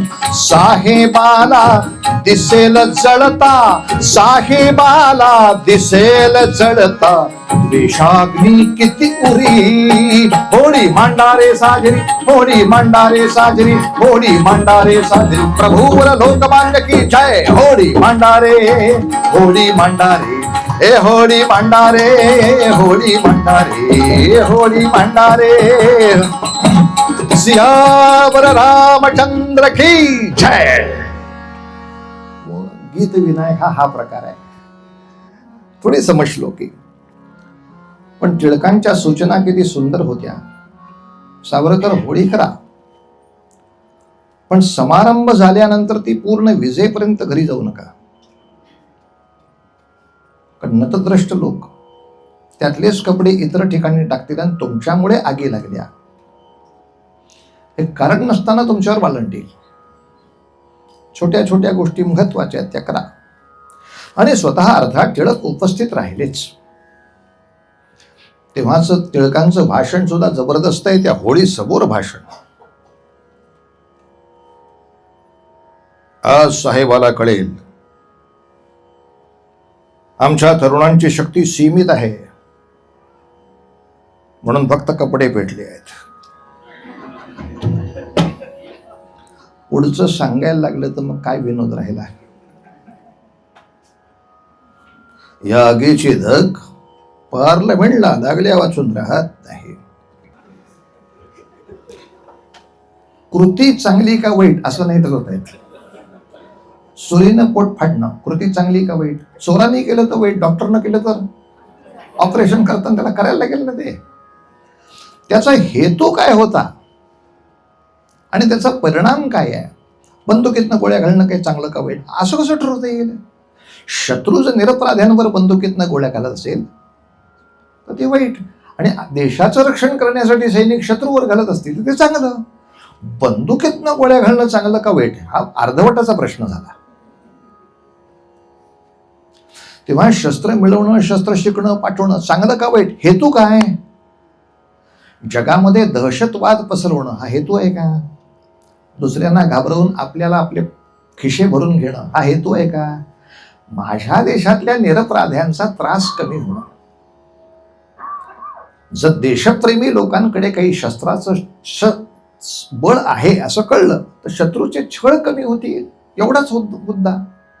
तर हे केल्याबद्दल आपला काय इन्शुरन्स उतरवलाय. बहुतांशी आतंकवाद्यांचे इन्शुरन्स प्रचंड मोठे असतात. आपले तुम्हाला कसं माहिती, पेपरमध्ये येतं बसून. मला धरायला नाही जरा, तुम्हाला कसं माहिती त्यांचे इन्शुरन्स काय असतं. प्रचंड मोठा इन्शुरन्स मिळतो. सैनिकाला पेन्शन आहे. ह्या वीरांना आहे काय उपेक्षा आणि शिव्या घालण्यापलीकडे आयुष्यात. त्यामुळं ऐहिकाची कणभरही अपेक्षा नाही. मात्र आपण करतोय त्या कृतीमुळे जर सज्जनांचे त्रास कमी होत असतील. हेतू काय, हेतूवरती या सगळ्या गोष्टी ठरतात. मराठी भाषेतला विनोद, हेतूवरून गोष्ट चांगली का वाईट ते ठरवावे हे तू विसरू नकोस. हेतूवरून ठरवायचं हे तू विसरू नकोस.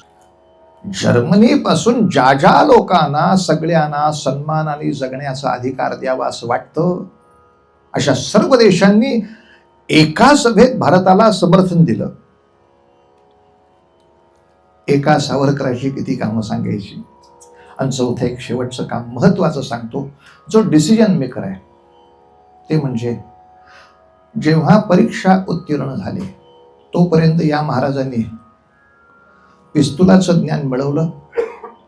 त्यातली 19 पिस्तुलं पुस्तकामध्ये लपवून भारतात पाठवली. सावरकर म्हणायचे वाङ्मयाचा देश संघर्षासाठी उत्तम वापर आहे. म्हणजे पुस्तकात, पुन्हा एकदा पुस्तकात लपवून पिस्तुलं पाठवणं चांगलं का वाईट, हेतू काय होता. हप्ते वसूल करायचे आहेत, गँगवॉर करायचंय,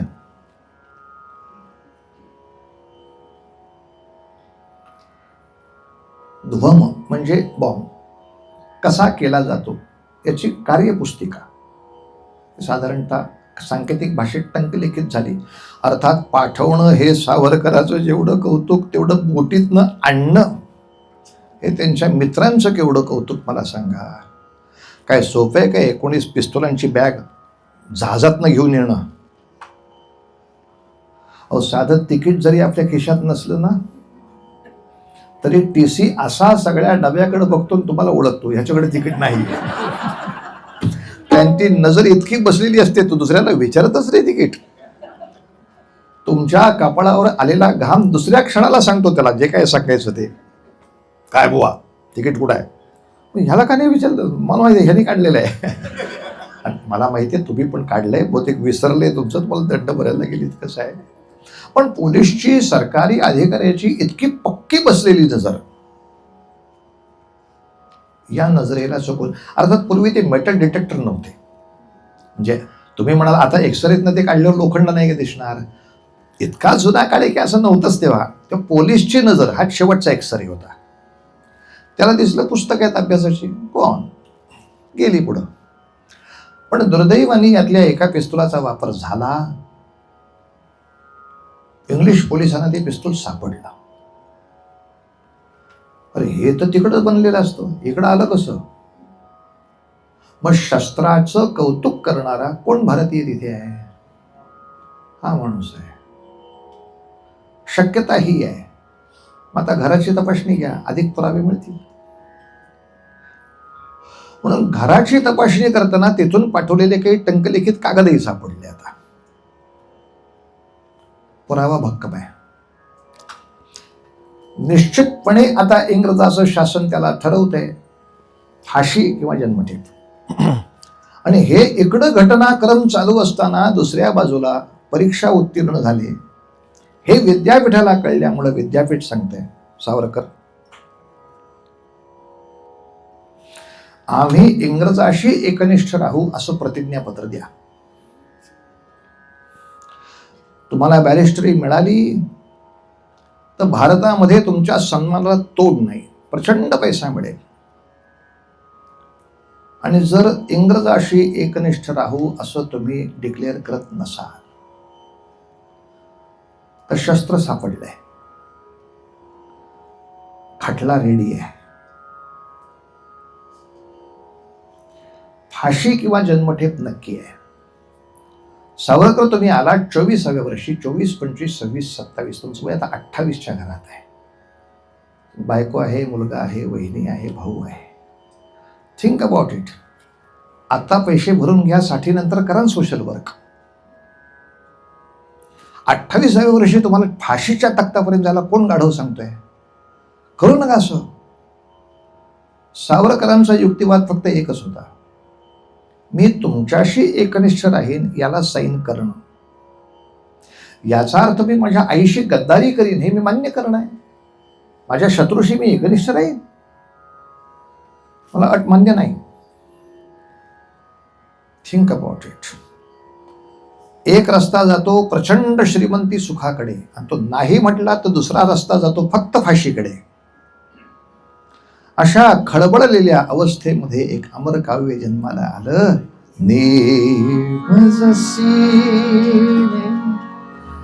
लंडन इंग्लंडमध्ये अस्वस्थ वाटलं. ब्रायटनच्या समुद्र किनाऱ्यावर गेले.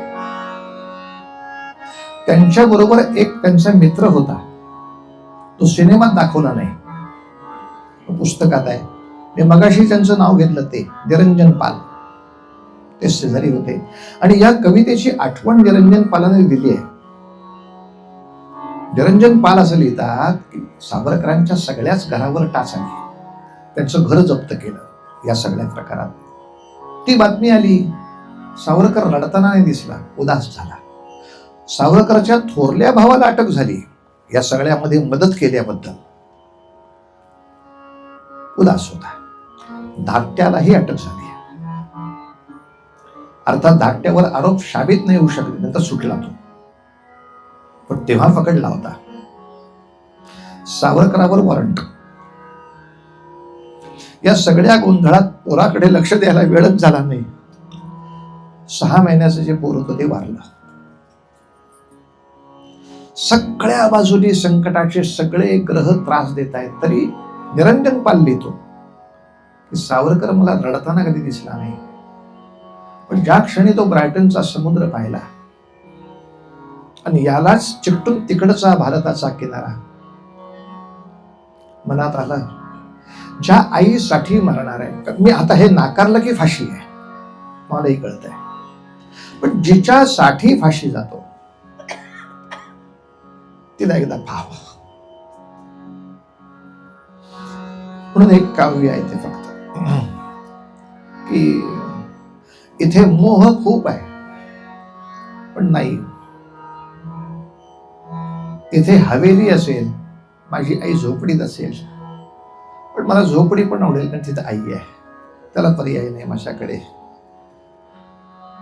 सावरकर लिहायला नव्हते बसले, ते गुणगुणत होते आणि हे निरंजन पालने लिहून घेतलं म्हणून आपल्याला हे काव्य मिळालं. त्या माणसाचे ते उपकार आहेत आपल्यावरती. ते समुद्राकडे बघून एकटक त्यांच्या भावावस्थेत ते गुणगुणत होते. नेमजसीने परत मातृभूमीला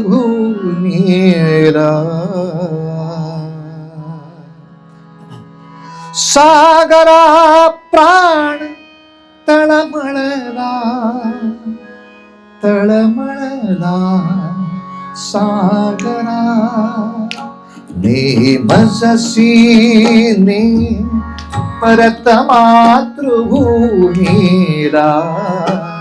सागरा प्राण तळमळला तळमळला सागरा सागरा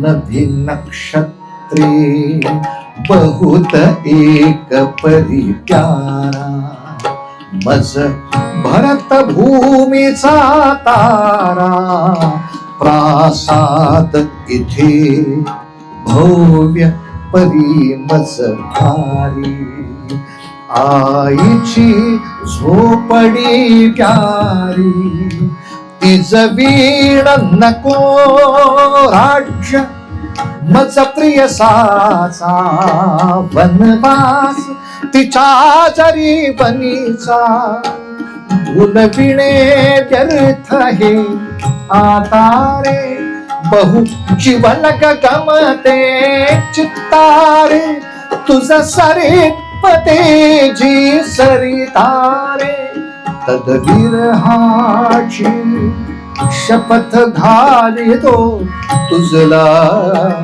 सागरा प्राण तळमळला तळमळला सागरा सागरा निमजसी परत मातृभूमीला सागरा प्राण तळमळला तळमळला सागरा सागरा सागरा. सावरकरांची प्रार्थना नियतीनं वेगळ्याच अंगाने घेतली. त्यांना अटक तर झालीच, पण ठरलं असं की यांचा खटला भारतात होईल. त्या निमित्तानं भारत बघता येईल. खटला भारतात होईल. भारतात आणताना मात्र सावरकरांच्या हातापायात बेड्या नव्हत्या. एक संशयित आरोपी म्हणून आणलेत. गुन्हा सिद्ध झाल्यावर तो गुन्हेगार. त्यामुळं त्यांच्यावर वॉच ठेवायला फक्त 5 पोलीस आहेत. ते नॉर्मल वेशामध्ये आहेत, हातीपायी बेडी नाही. आणि इंग्लंडवरनं भारताकडे येणारी बोट, त्या बोटीचं नाव मोरिया. सावरकर म्हणले छान आहे ना, मी विनायक, मी मोरिया, गणपती बाप्पा मोरिया, मी मोरिया, बोट मोरिया, छान. आपल्या मित्रांनी जेव्हा तुरुंगात येऊन भेट घेतली, तात्या काय रे होणार, त्यांना सांकेतिक शब्दात सांगितलं, if they allow me we will meet on Marseilles. याने परवानगी दिली तर आपण मार्सेलिसला भेटू. यातले ह्याने परवानगी दिली हे ऑप्शन होता. निरोप त्याच्या पुढचा होता की आपण मार्सेलिसला भेटू, कारण हे डायरेक्ट भारतात जात नाही, हे फ्रान्सच्या किनाऱ्याला लागतं जहाज मार्सेलिसला. मार्सेलिसला जहाज असताना काही होणार आहे. फ्रान्समध्ये सावरकरांचे अनेक मित्र पहिल्यापासून होते. मुळात सावरकर फ्रान्समध्येच मित्रांना पाठवून बाकीच्या विद्या शिकले होते. मॅडम कामा फ्रान्समध्येच होत्या. ते सगळे मित्र सावरकरांनी जर इकडं पळायचा प्रयत्न केला तर त्यांना फ्रान्सच्या आत न्यायचं म्हणून गाडी घेऊन तयार होते. फक्त वेळ चुकली की सावरकरांनी धाडस करून फ्रान्सचा किनारा गाठला, पण गाडी आली नाही. शेवटी मागणं इंग्रज आले, त्यांनी परत त्यांना पकडून दिलं आणि गाडी आली. इतकी 5 मिनिटाची चुकामुक झाली. खूप मोठा ड्रामा ते झाला. पण त्यासाठी सुद्धा मागाचा विषय तसा, मी इतका आता फ्रस्ट्रेट झालोय, गळफास नाही लावून देणार सावरकर. ओके, होतास. फ्रान्समध्ये का जायचं होतं? कारण फ्रान्स वरती इंग्रजाचं राज्य नाहीये. इंग्रजाच्या डोक्यात जी काही मला शिक्षा द्यायची आहे ते इंग्रजाच्या राज्यात असेल तरच तो देता येणार आहे. कबड्डी सर काय, मी जर फ्रान्सच्या सीमेला हात लावला किंवा आत गेलो तर आता माझ्यावर अधिकार फ्रान्सचा आहे. इंग्लिश मला काही करू शकत नाहीत. म्हणून आज शिरायचं होतं. सा ग मग सा ग म ध मग सा ग म ध नि ध मग सा ग म ध नि ग सा ध नि ध म ध मग म्हणजे जे क्रीडापटू असतील ना, त्यांना सुद्धा सावरकरांचं चरित्र जाम आवडेल. ज्यांना थ्रिल आवडतं त्यांना आवडेलच. पण त्यांनी स्वतः पिस्तूल उडवून बघितलं, बॉम्ब करून बघितला. काय थ्रिल आहे? बॉम्ब करून बघणं म्हणजे काय गंमत आहे? लाडू करणं नव्हे आपल्याकडचं घरचं ते. आम्हाला दिवाळीत सांगायची नाही. असे असे करा, हाताला सवय कुठे आहे? आमचा रावण लाडू एवढा व्हायचा आणि समजा फुटलाच, चला बर्फी म्हणून द्या. पण मी ध्वम शिकत असताना समजा चुकून दाब पडणार, फुटला, इथंच फुटला तर पुण्यतिथी. त्या क्षणाला पुण्यतिथी आहे. किंवा एक अंग अख्खं अपंग होईल आयुष्यभरासाठी. माता केली आहे मान्य. इतक्या उमरत्या वयामध्ये हे धाडस आहे. आता समुद्रामध्ये उडी मारणं हे आपल्या पोरांना जाम आवडेल, कारण याच्यामध्ये जिम्नॅस्टिकचे सगळे प्रकार करावे लागतात. सावरकरांना उडी मारायची जागा कुठली? तर जहाजाच्या दुसऱ्या मजल्यावर जे टॉयलेट आहे, टॉयलेटच्या खिडकीतनं तुम्ही पाण्यात उडी मारू शकता. आता ते मुळातच दुरुस्तीसाठी किंवा काही इंधन भरण्यासाठी थांबले जहाज, धक्क्याला लागलेलं आहे. किती रिस्क आहे पहा. आता जी खिडकी टॉयलेटची आहे बरीच उंच आहे, म्हणजे तुम्हाला कमळवरती ती उभं राहून अशी धरायला लागेल खिडकी. आता जिम्नॅस्टिक कसं आलं पाहिजे? अख्खं शरीर हातावर उचलून खिडकीपर्यंत आणायचं. You have to do it. बरं, गोल आहे तो छोटा आहे आपल्या शरीराच्या मनाने, त्याच्यातनं आपलं अंग बाहेर काढायचं म्हणजे अक्षरशः पिळायचं ते. योगाच्या पद्धतीनं अंग आकुंचन विस्तार, आकुंचन विस्तार करा. याच्यात ती खिडकीची कड तुम्हाला ओरखडणार, सगळ्या बाजूनं ओरखडणार. आणि असं सगळं अंग ओरखडलेलं असताना आता उडी मारायची खारट पाण्यात. जखमीवर एकदम मीठ लावून बघायचीच वेळ देऊन हा ही मजा आहे. अख्ख्या अंगाला खारट पाण्यात टाकायचं. त्याच्याही पुढची रिस्क आहे, ती म्हणजे जहाजाचं टोक आणि धक्क्याची भिंत. याच्यामध्ये 5-7 फुटाचंच अंतर आहे साहेब. तुम्ही जोरात जर गेलात तर तुमचं डोकं याच भिंतीवर आपटून तुम्ही मरू शकता. तुमची उडी कमजोर असली तर तुम्ही जहाजातच पडू शकता. ऑलिम्पिकमध्ये सुद्धा हे गेम आहेत, पण या 4 फुटाच्या मध्येच उडी गेली पाहिजे असा नाही आहे गेम. आणि गेम मध्ये महत्वाचं असं आहे महाराज, आपण ऑलिम्पिकचे जलतरण बघितलंय अनेक वेळा. तुम्हाला लक्षात येईल, तो जितक्या उंचावरनं उडी मारतो फिजिक्सच्या नियमाप्रमाणे तो त्याच्या निम्म अंतर आपोआपच खाली जातो पाण्याच्या. नंतर सरफेसला येऊन त्याचं स्विमिंग सुरू होत आहे. तुम्ही धक्क्यावर हे उद्योग करणार आहात. मध्य समुद्रात नाही आहात तुम्ही. आता इथे या पाण्याखाली काय आहे तुम्हाला काय माहिती? खडक असला म्हणजे इथंच बनणं आहे. कशा कशाची रिस्क घ्यायची आपण? बरं, समजा पाणीच निघालं, आपण जंप करून वर आलो. मागणं हे इंग्लिश बघत असताना काय टाळ्या वाजवणार आहेत? ग्रेट स्विमिंग, ब्रो, या, ते गोळ्या काढणार आहेत साहेब. माणसं नेहमी बाकी परिस्थिती न बघता तुलनाच करतात. पण सावरकर काय 15-20 फुटच पोहले होते. आमचा बंड्या अख्खी खाडी पोहला. आपण मागणं गोळ्या घालतील असं कोण सांगितलं का त्याला? मुळात इतकं स्वतःचं अंग खरवडून खाऱ्या पाण्यात उतरायचा हा उद्योग होता का? कशाची तुलना कशाशी? बरं, बाकीच्या सगळ्या पोलिसांना काही प्रिपेड आहेत का ते, की तुमची कुठलीही गोळी त्याला लागता कामा नये, तो हिरो आहे सिनेमाचा. त्या सिनेमाने हिरोने इकडं केलं का डिचक्याव की तुम्ही लिहिलं पाहिजे. ते चांगले शार्प शूटर आहेत, पण यांच्या देखत शौचालयामध्ये, स्वच्छतागृहामध्ये, टॉयलेटला म्हणून गेलेल्या सावरकरांनी त्या खिडकीत जी त्यावेळेला उडी मारली. अहो, 8 जुलै 1910. तर जेव्हा 8 जुलै 2010 आलं, म्हणजे 100 वर्ष झाली. सावरकरांनी तिथं उडी मारली, याला 100 वर्ष झाली. हा शताब्दीचा महोत्सव फ्रान्सने केला. या शताब्दीच्या महोत्सवाच्या वेळेला सावरकरांचं तिथे छोटं स्मारक आहे आता. त्याच्या उद्घाटनाला आपले विद्यावाचस्पती अभ्यंकर महाराज गेले होते. नंतर त्यांच्या बरोबरीनं हृदयनाथजींचा तिथे कार्यक्रम झाला सावरकरी गीतांचा. अनेक लोक अंडरलाईन आपल्या आपल्या खर्चाने गेले होते. पण काय गंमत आहे पहा, एका दुसऱ्या देशातल्या स्वातंत्र्यवीराचा एवढा मोठा गौरव फ्रान्स गव्हर्नमेंटने मान्य करावा का? ते म्हटले आमच्या मार्सेलिस बंदराचं नाव सगळ्या जगामध्ये प्रसिद्ध झालं हो, इतिहास तज्ज्ञांच्या मध्ये.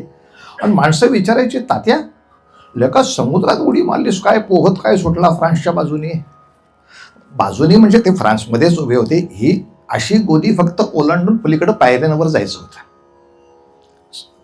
सीमा स्पर्श करायला. काय लेका उडी मारली, मरशील याची भीती नव्हती.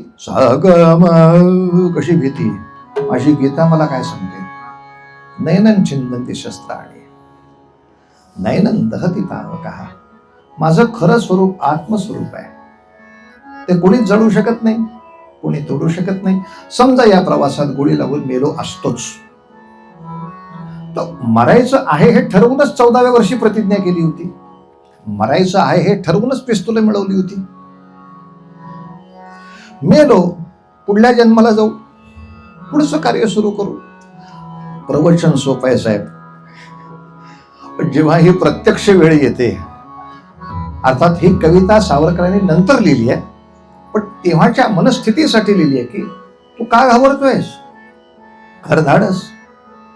इंग्रजी साहेबाच्या तावडीतनं कोणी सुटू शकत नाही म्हणून सारखा नाक वर करून सांगतो, जगाला दाखवून दे माणसं सुटू शकतात. तो काही सगळ्यात सर्व नाही आहे. काय शब्द वापरले सावरकरांनी आपल्या कवितेत, अनादिमी अनंतमी धिंदा तकतूना कत्तिंदा कधीना धिंदा तकतूना कत्तिंदा कधीना धिंदा तकतूना कत्तिंदा. अनादिमी अनंतमी अवध्यमी भला, अनादिमी अनंतमी अवध्यमी भला. मारिल रिपु जगती असा कवण जन्मला. अनादिमी, आज्ञाला मारेल असा शत्रू या जगात आहे. अनादिमी अनंतमी अवध्यमी भला. मारिल रिपु जगती असा कवण जन्मला. अनादिमी लोटी हिंस्र सिंहांच्या पंजरी मला सिंहासमोर टाकलं तरी सिंह माझे पाय चाटते, लक्षात ठेव. लोटी हिंस्र सिंहांच्या पंजरी मला. नम्र दास समचाटील तो पदांगुला.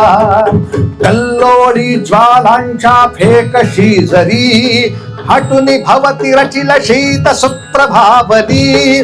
आण तुझ्या तोफाना क्रूर सैन्यते. मंत्र तंत्र शस्त्र अस्त्र आग ओकते. हला हला त्रिनेत्र तो, हला हला त्रिनेत्र तो. मी तुम्हासी तैसाची गिळून जिरवितो, गिळून जिरवितो, गिळून जिरवितो. अनादिमी अनंतमी अनादिमी अनंतमी अवध्यमी भला. मारिल रिपु जगती असा कवण जन्मला. अनादिमी अनंतमी अनादिमी अनंतमी.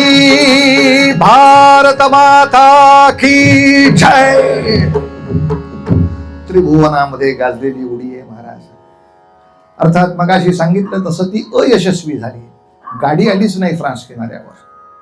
ते फ्रान्स पोलिसला सांगत होते मला अटक कर, त्याला त्यांची इंग्लिश कळत नव्हती. मागणं इंग्लिश पोलीस आले, त्याने थोडासा खाऊ फ्रान्सला दिला आणि सावरकरला पकडून घेऊन गेले. अर्थात हा मुद्दा नंतर फार वाढला. म्हणजे फ्रान्स गव्हर्नमेंटला पुढची निवडणूक हारावं लागलं या मुद्द्यासाठी की तुम्ही सावरकर आला असताना सांभाळला नाहीत. आणि फ्रान्स गव्हर्नमेंटने एक होडी लष्कराची सावरकरांचा पाठलाग करत पाठवली अंदमानपर्यंत. केव्हाही यानं उडी मारली तर मागची चूक परत व्हायला नको, ह्याला आपण ताब्यात घेऊ. या जगातला एक देश आपल्या लष्कराची होडी एका माणसासाठी अशी पाठवतो. हो, सावरकर नावाचं वजन काय आहे. आणि जेव्हा संयुक्त राष्ट्र परिषदेमध्ये फ्रान्सने तक्रार केली, माझ्याकडे आलेला माणूस आमची परवानगी न घेता इंग्लंड घेऊन जातो, आंतरराष्ट्रीय सीमाला काही अर्थ आहे का नाही, हे त्यांनी बेकायदेशीर केलं. इंग्लंडनी माफी मागितली पाहिजे. आणि सगळ्यांच्या देखत इंग्लंडच्या अधिवक्त्याला माफी मागावी लागली. भारतामध्ये असलेल्या सावरकरला जेव्हा लोकांनी सांगितलं, तात्या तू एवढी उडी मारली, फसलं रे. सावरकर म्हणले, फसलं कुठे? अरे अख्ख्या भारतामधल्या एका महाराष्ट्रातल्या एका गावातल्या एका घरात राहणाऱ्या एका माणसासाठी 3 खंडावर राज्य करलं, त्या इंग्लंडच्या अधिवक्त्याला माफी मागावी लागली सगळ्यांच्या समोर. आमचा विजय झाला की रे. तो काय म्हणजे मला सांगतो, अयशस्वी झालो, अमूल झालो, तमिळ झालो, असो 2च पडावर राहिले तेवढे सांगतो. सावरकरांवर खटला झाला, आपण सगळेच जाणता. शिक्षा जाहीर झाली. 2 जन्मठेप. एक जन्मठेपेची कालावधी 25 वर्ष, म्हणजे 50 वर्ष तुरुंगात जा, सक्त मजुरी. वयाच्या 28व्या वर्षी ते सांगतायत, तुम्ही 88व्या वर्षी इंग्रज सोडतील. बरं, सक्त मजुरी इतकी भयानक आहे की माणसं त्या शिक्षेकडे त्या छळाकडे बघून फास लावतात स्वतःला. आणि असंही असताना सावरकर हसले. आरोपीच्या कोठडीत न्यायाधीश म्हणतो, काय पागल आहे काय, हसतो काय? 2 जन्मठेपा, 1960 पर्यंत तुरुंगात जाणार आहेस.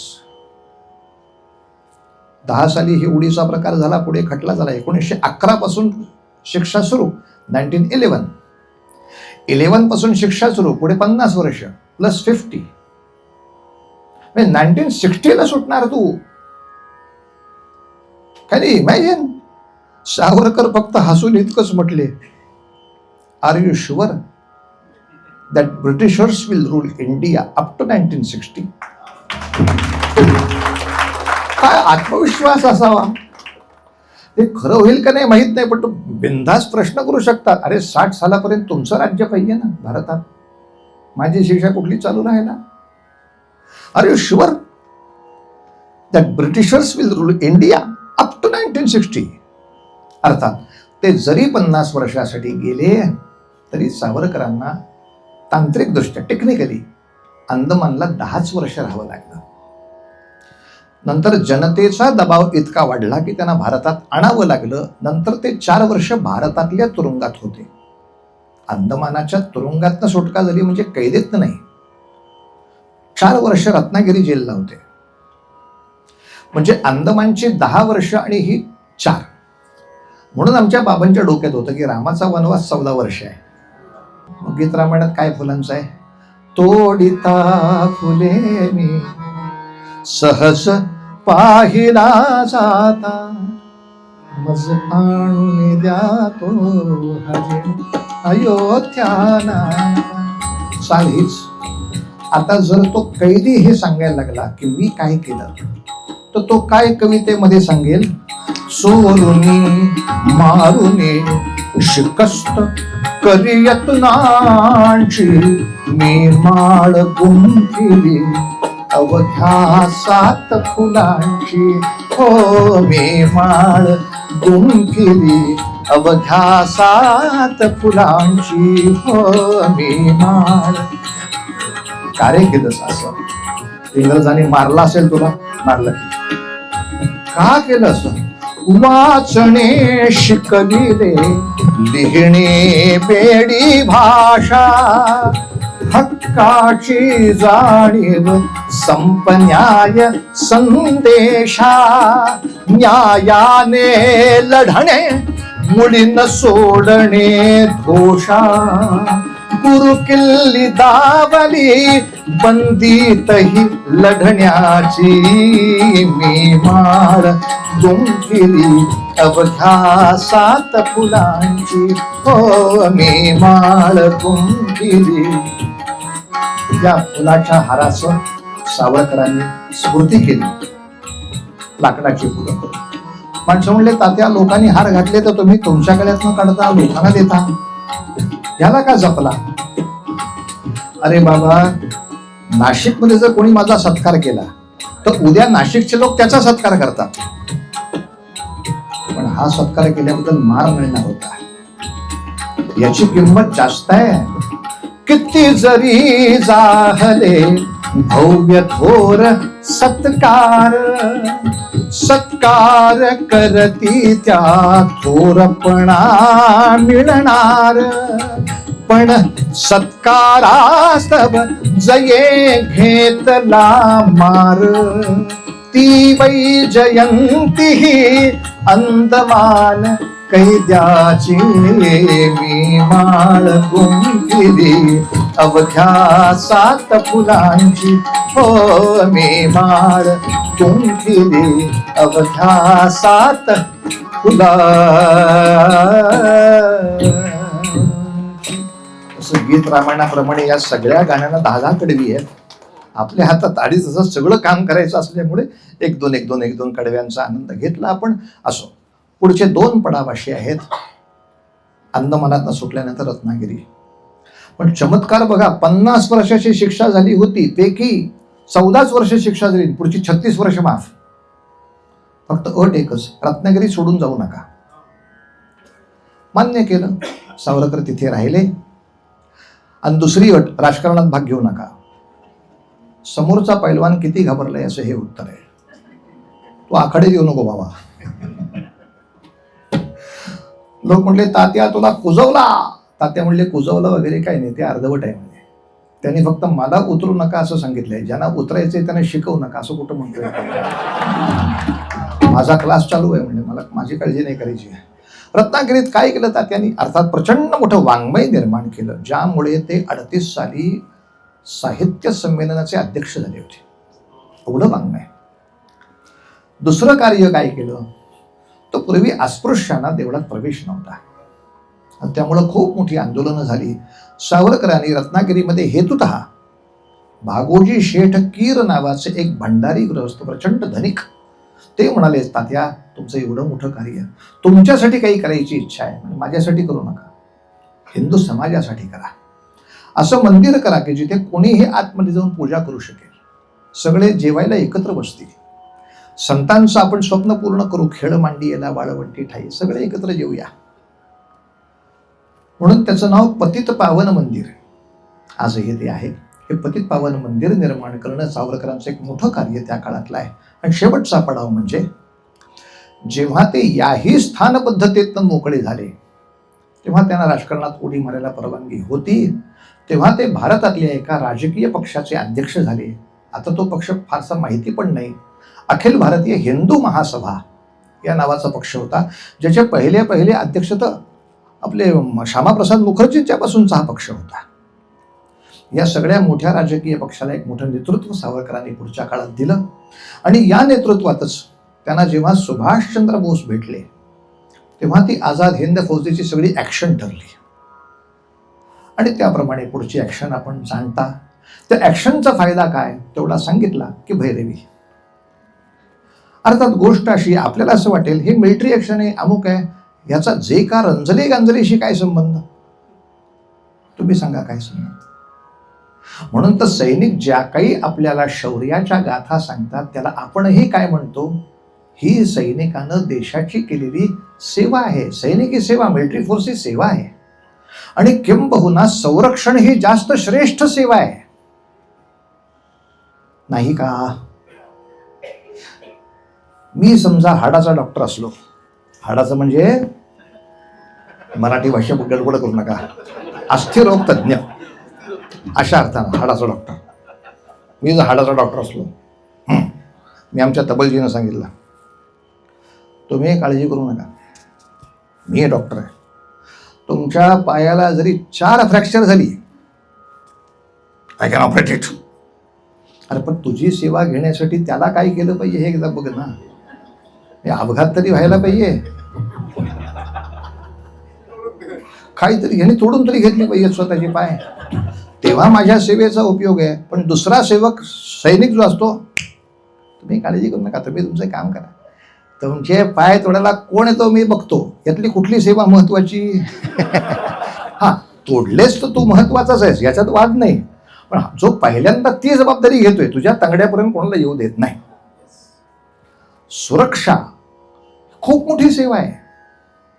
तेव्हा या सगळ्या प्रकारामुळे सुरक्षा झाली का नाही, तेवढं बघितलं की आपलं काम संपलं. जे कारण झाले म्हणायचं, आरती म्हणायची, दी एंड. तुम्ही घाबराल, तुम्ही काय ऐकलं यासाठी. माझ्या डोळ्यासमोरच्या घड्याळाप्रमाणे आपण 10 वाजता साधारण बोलायला सुरुवात केली. पहिले सगळे सुपरफास्ट जाता आणि नॉट इंटरव्हेल 12:30 वाजले जाता. एवढा वेळ इंटरव्हेल नसताना सिनेमा पण बघत नाही आपण. मध्ये ते कोल्ड्रिंक लागतंय आणि त्याच्यामध्ये एक स्ट्रॉ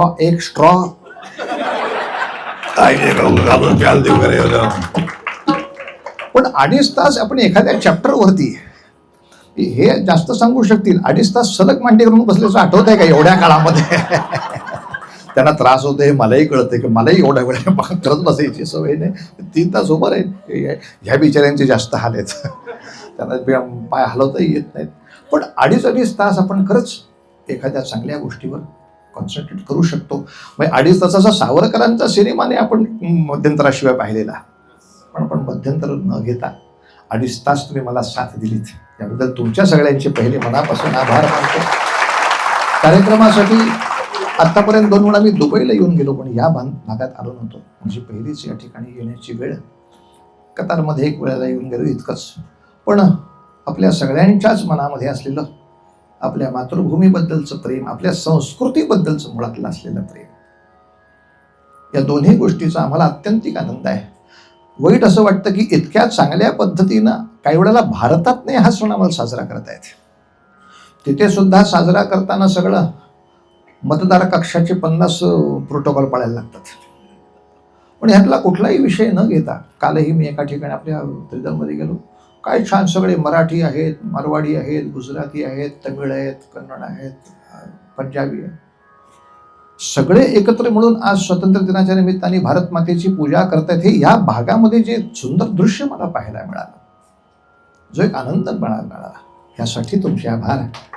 तेव्हा उपासनेला एका बाजूने आपण दृढ करूया आणि याचबरोबर राष्ट्राची शिक्षण व्यवस्था, राष्ट्राची आरोग्य सुविधा, त्याचबरोबर तिसरं राष्ट्राच्या सुरक्षेच्या दृष्टीनं सुद्धा जे जे लोक प्रामाणिकपणे प्रयत्न करतात त्यांच्या पाठीशी आपण सारे आहोत, असणार आहोत. उत्तर आपल्याला बघायचं आहे, सुभाष सावरकरांनी आझाद हिंद फौजेची जी ऍक्शन घेतली त्याचा स्वातंत्र्य मिळताना काही उपयोग झाला का? कारण बहुतांशी लोकांनी नंतर सांगायला सुरुवात केली की सगळंच फसलं. भगतसिंगांच्यामुळे आले होते, युद्ध केलं, आलं का स्वराज्य? नाही, फसलं. सुभाषबाबू 45 सालीच गेली विमान अपघातात, आलं का स्वराज्य? फसलं. मग स्वराज्य कोणामुळे आलं? तर शेवटी चले जाऊचं आंदोलन झालं, स्वराज्य आलं. त्यामुळे काही वेळेला एक संभ्रम असा निर्माण केला जातो की त्याच्यानेच फक्त आलं. याला उत्तरही अनेक शहाण्यांनी दिलंय की जेव्हा आपण 100 हातोड्याचे घाव घालतून दगड फुटतो, तेव्हा तो 100व्या घावाने नसतो फुटलेला. पहिले 40 घाव घातले, फुटला नाही म्हणजे ते वाया नसतात गेलेले, ते पहिले धरले म्हणून 100वा तुझा आला. तर सगळ्यांचं त्याच्यामध्ये योगदान असतं.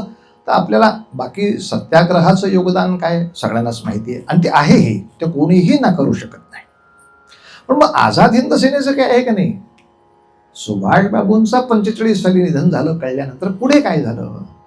तर भारताला स्वराज्य देताना इंग्लंडचे पंतप्रधान एडमंड ॲटली यांनी जे मोठं भाषण केलं, याच्यातल्या 2 ओळी अशा आहेत: we are transferring power to India due to the fact Indian mercenary army is no longer loyal to Britain. भारतीय आता सेना आपल्याशी एकनिष्ठ राहिलेली नाहीत आणि Britain have no army to hold down India. या सगळ्या बिथरलेल्या सैनिकांना वटणीवर आणणे इतकं आपली ताकद नाही. दुसरं महायुद्ध झालंय, जाम कंबरडं मोडलं होतं त्याचं. तेव्हा आझाद हिंद हे सगळे जे सैनिक आहेत ते आपलं ऐकत नाहीत, नाही तर बाकीच्यांच्या ओरावर मी टाच दिली असती. तेव्हा सैनिकी चळवळीचा सुद्धा स्वातंत्र्य मिळण्यामध्ये एवढा मोठा वाटा आहे हे त्यांनी सुद्धा कबूल केल्यामुळे भैरवी या एका वाक्याने म्हणूया,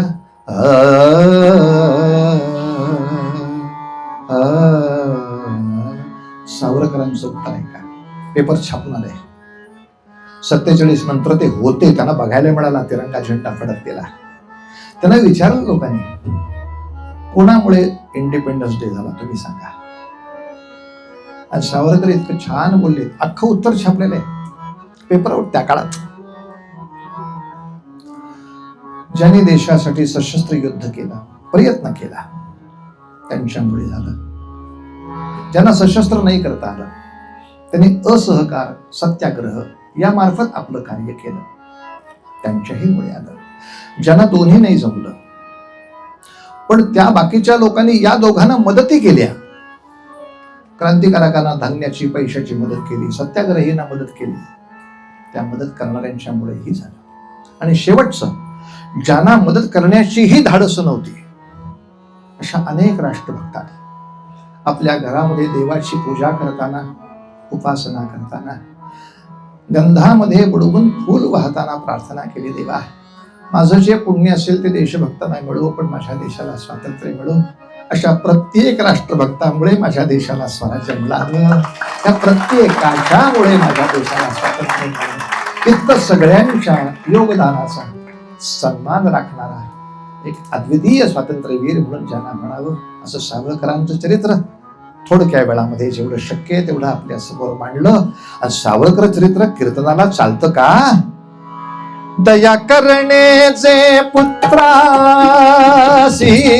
हो, दया करण्याचे पुत्रासी तेची दासा आणि दासी, तेची दासा आणि दासी.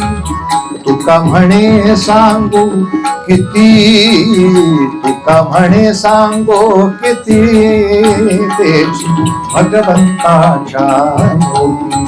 तोचे साधू ओळखावा, देव तेथेची जाणावा, देव तेथेची जाणावा, देव तेथेची जाणावा. गोपाल कृष्ण भगवान की. अशा कार्यक्रम या ठिकाणी आपण समाप्त करतो. आरती घेऊया सगळे. हेच दान दे का देवा तुझा विसर गुण काही न आवडी, हेच माझी सर्व गोडी न लगे मुक्ती धन संपदा संत तुला म्हणे गर्भवासी. शंकराची आरती का? विष पचवणारा मृत्युंजय या अर्थी भगवान शंकर.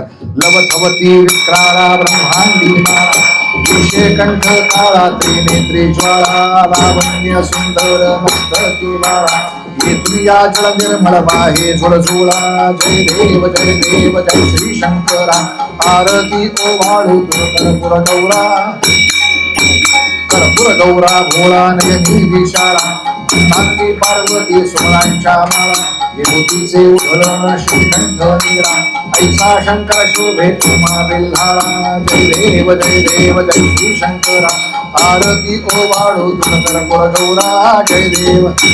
देवी दैत्य सागर मंथन पै केली, त्या माझी अवचित हालाहल उठली, देवासुरपणे प्राशन केले, नीलकंठ नाम प्रसिद्ध झाले. जय देव जय देव जय श्री शंकरा, आरती ओवाळू कर्पूर गौरा. व्याघ्रांबर फणिवरधर सुंदर मदनारी, पंचानन मनमोहन प्रियन सुभकारी, शतकोटीचे बीज वाचे उच्चारी, रघुवर टिळक रामदासा अंतरी. जय देव जय देव जय श्री शंकरा, आरती ओवाळू कर्पूर गौरा. लोटांगण वंदी मचरणाने पाहिन प्रमे अरंजन आनंद पूजन भावे ओवाळी नमणे नमः. त्वमेव माता पिता त्वमेव, त्वमेव बंधुः सखा त्वमेव, त्वमेव विद्या सकलं त्वमेव, त्वमेव सर्वं. येन भाषामहेर्वा बुद्धात्मना वा स्वभावं करोमि यज्ञं सकलं परस्मै नारायणाय समर्पयामि. अच्युतं केशवं रामनारायणं कृष्ण दामोदरं वासुदेवं हरि श्रीधरं माधवं गोपिकावल्लभं जानकी नायकं रामचन्द्रं भजे हरे राम राम राम हरे हरे हरे कृष्ण कृष्ण कृष्ण हरे हरे हरे राम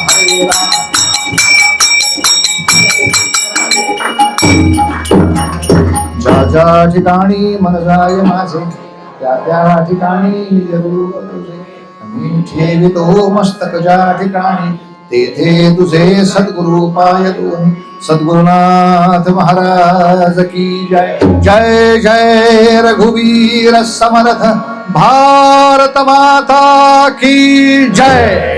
सर्वांना मनपूर्वक धन्यवाद. आपण प्रसादाचा आस्वाद घेऊन मार्गी जाऊ. मंडळी बुवांना भेटायचं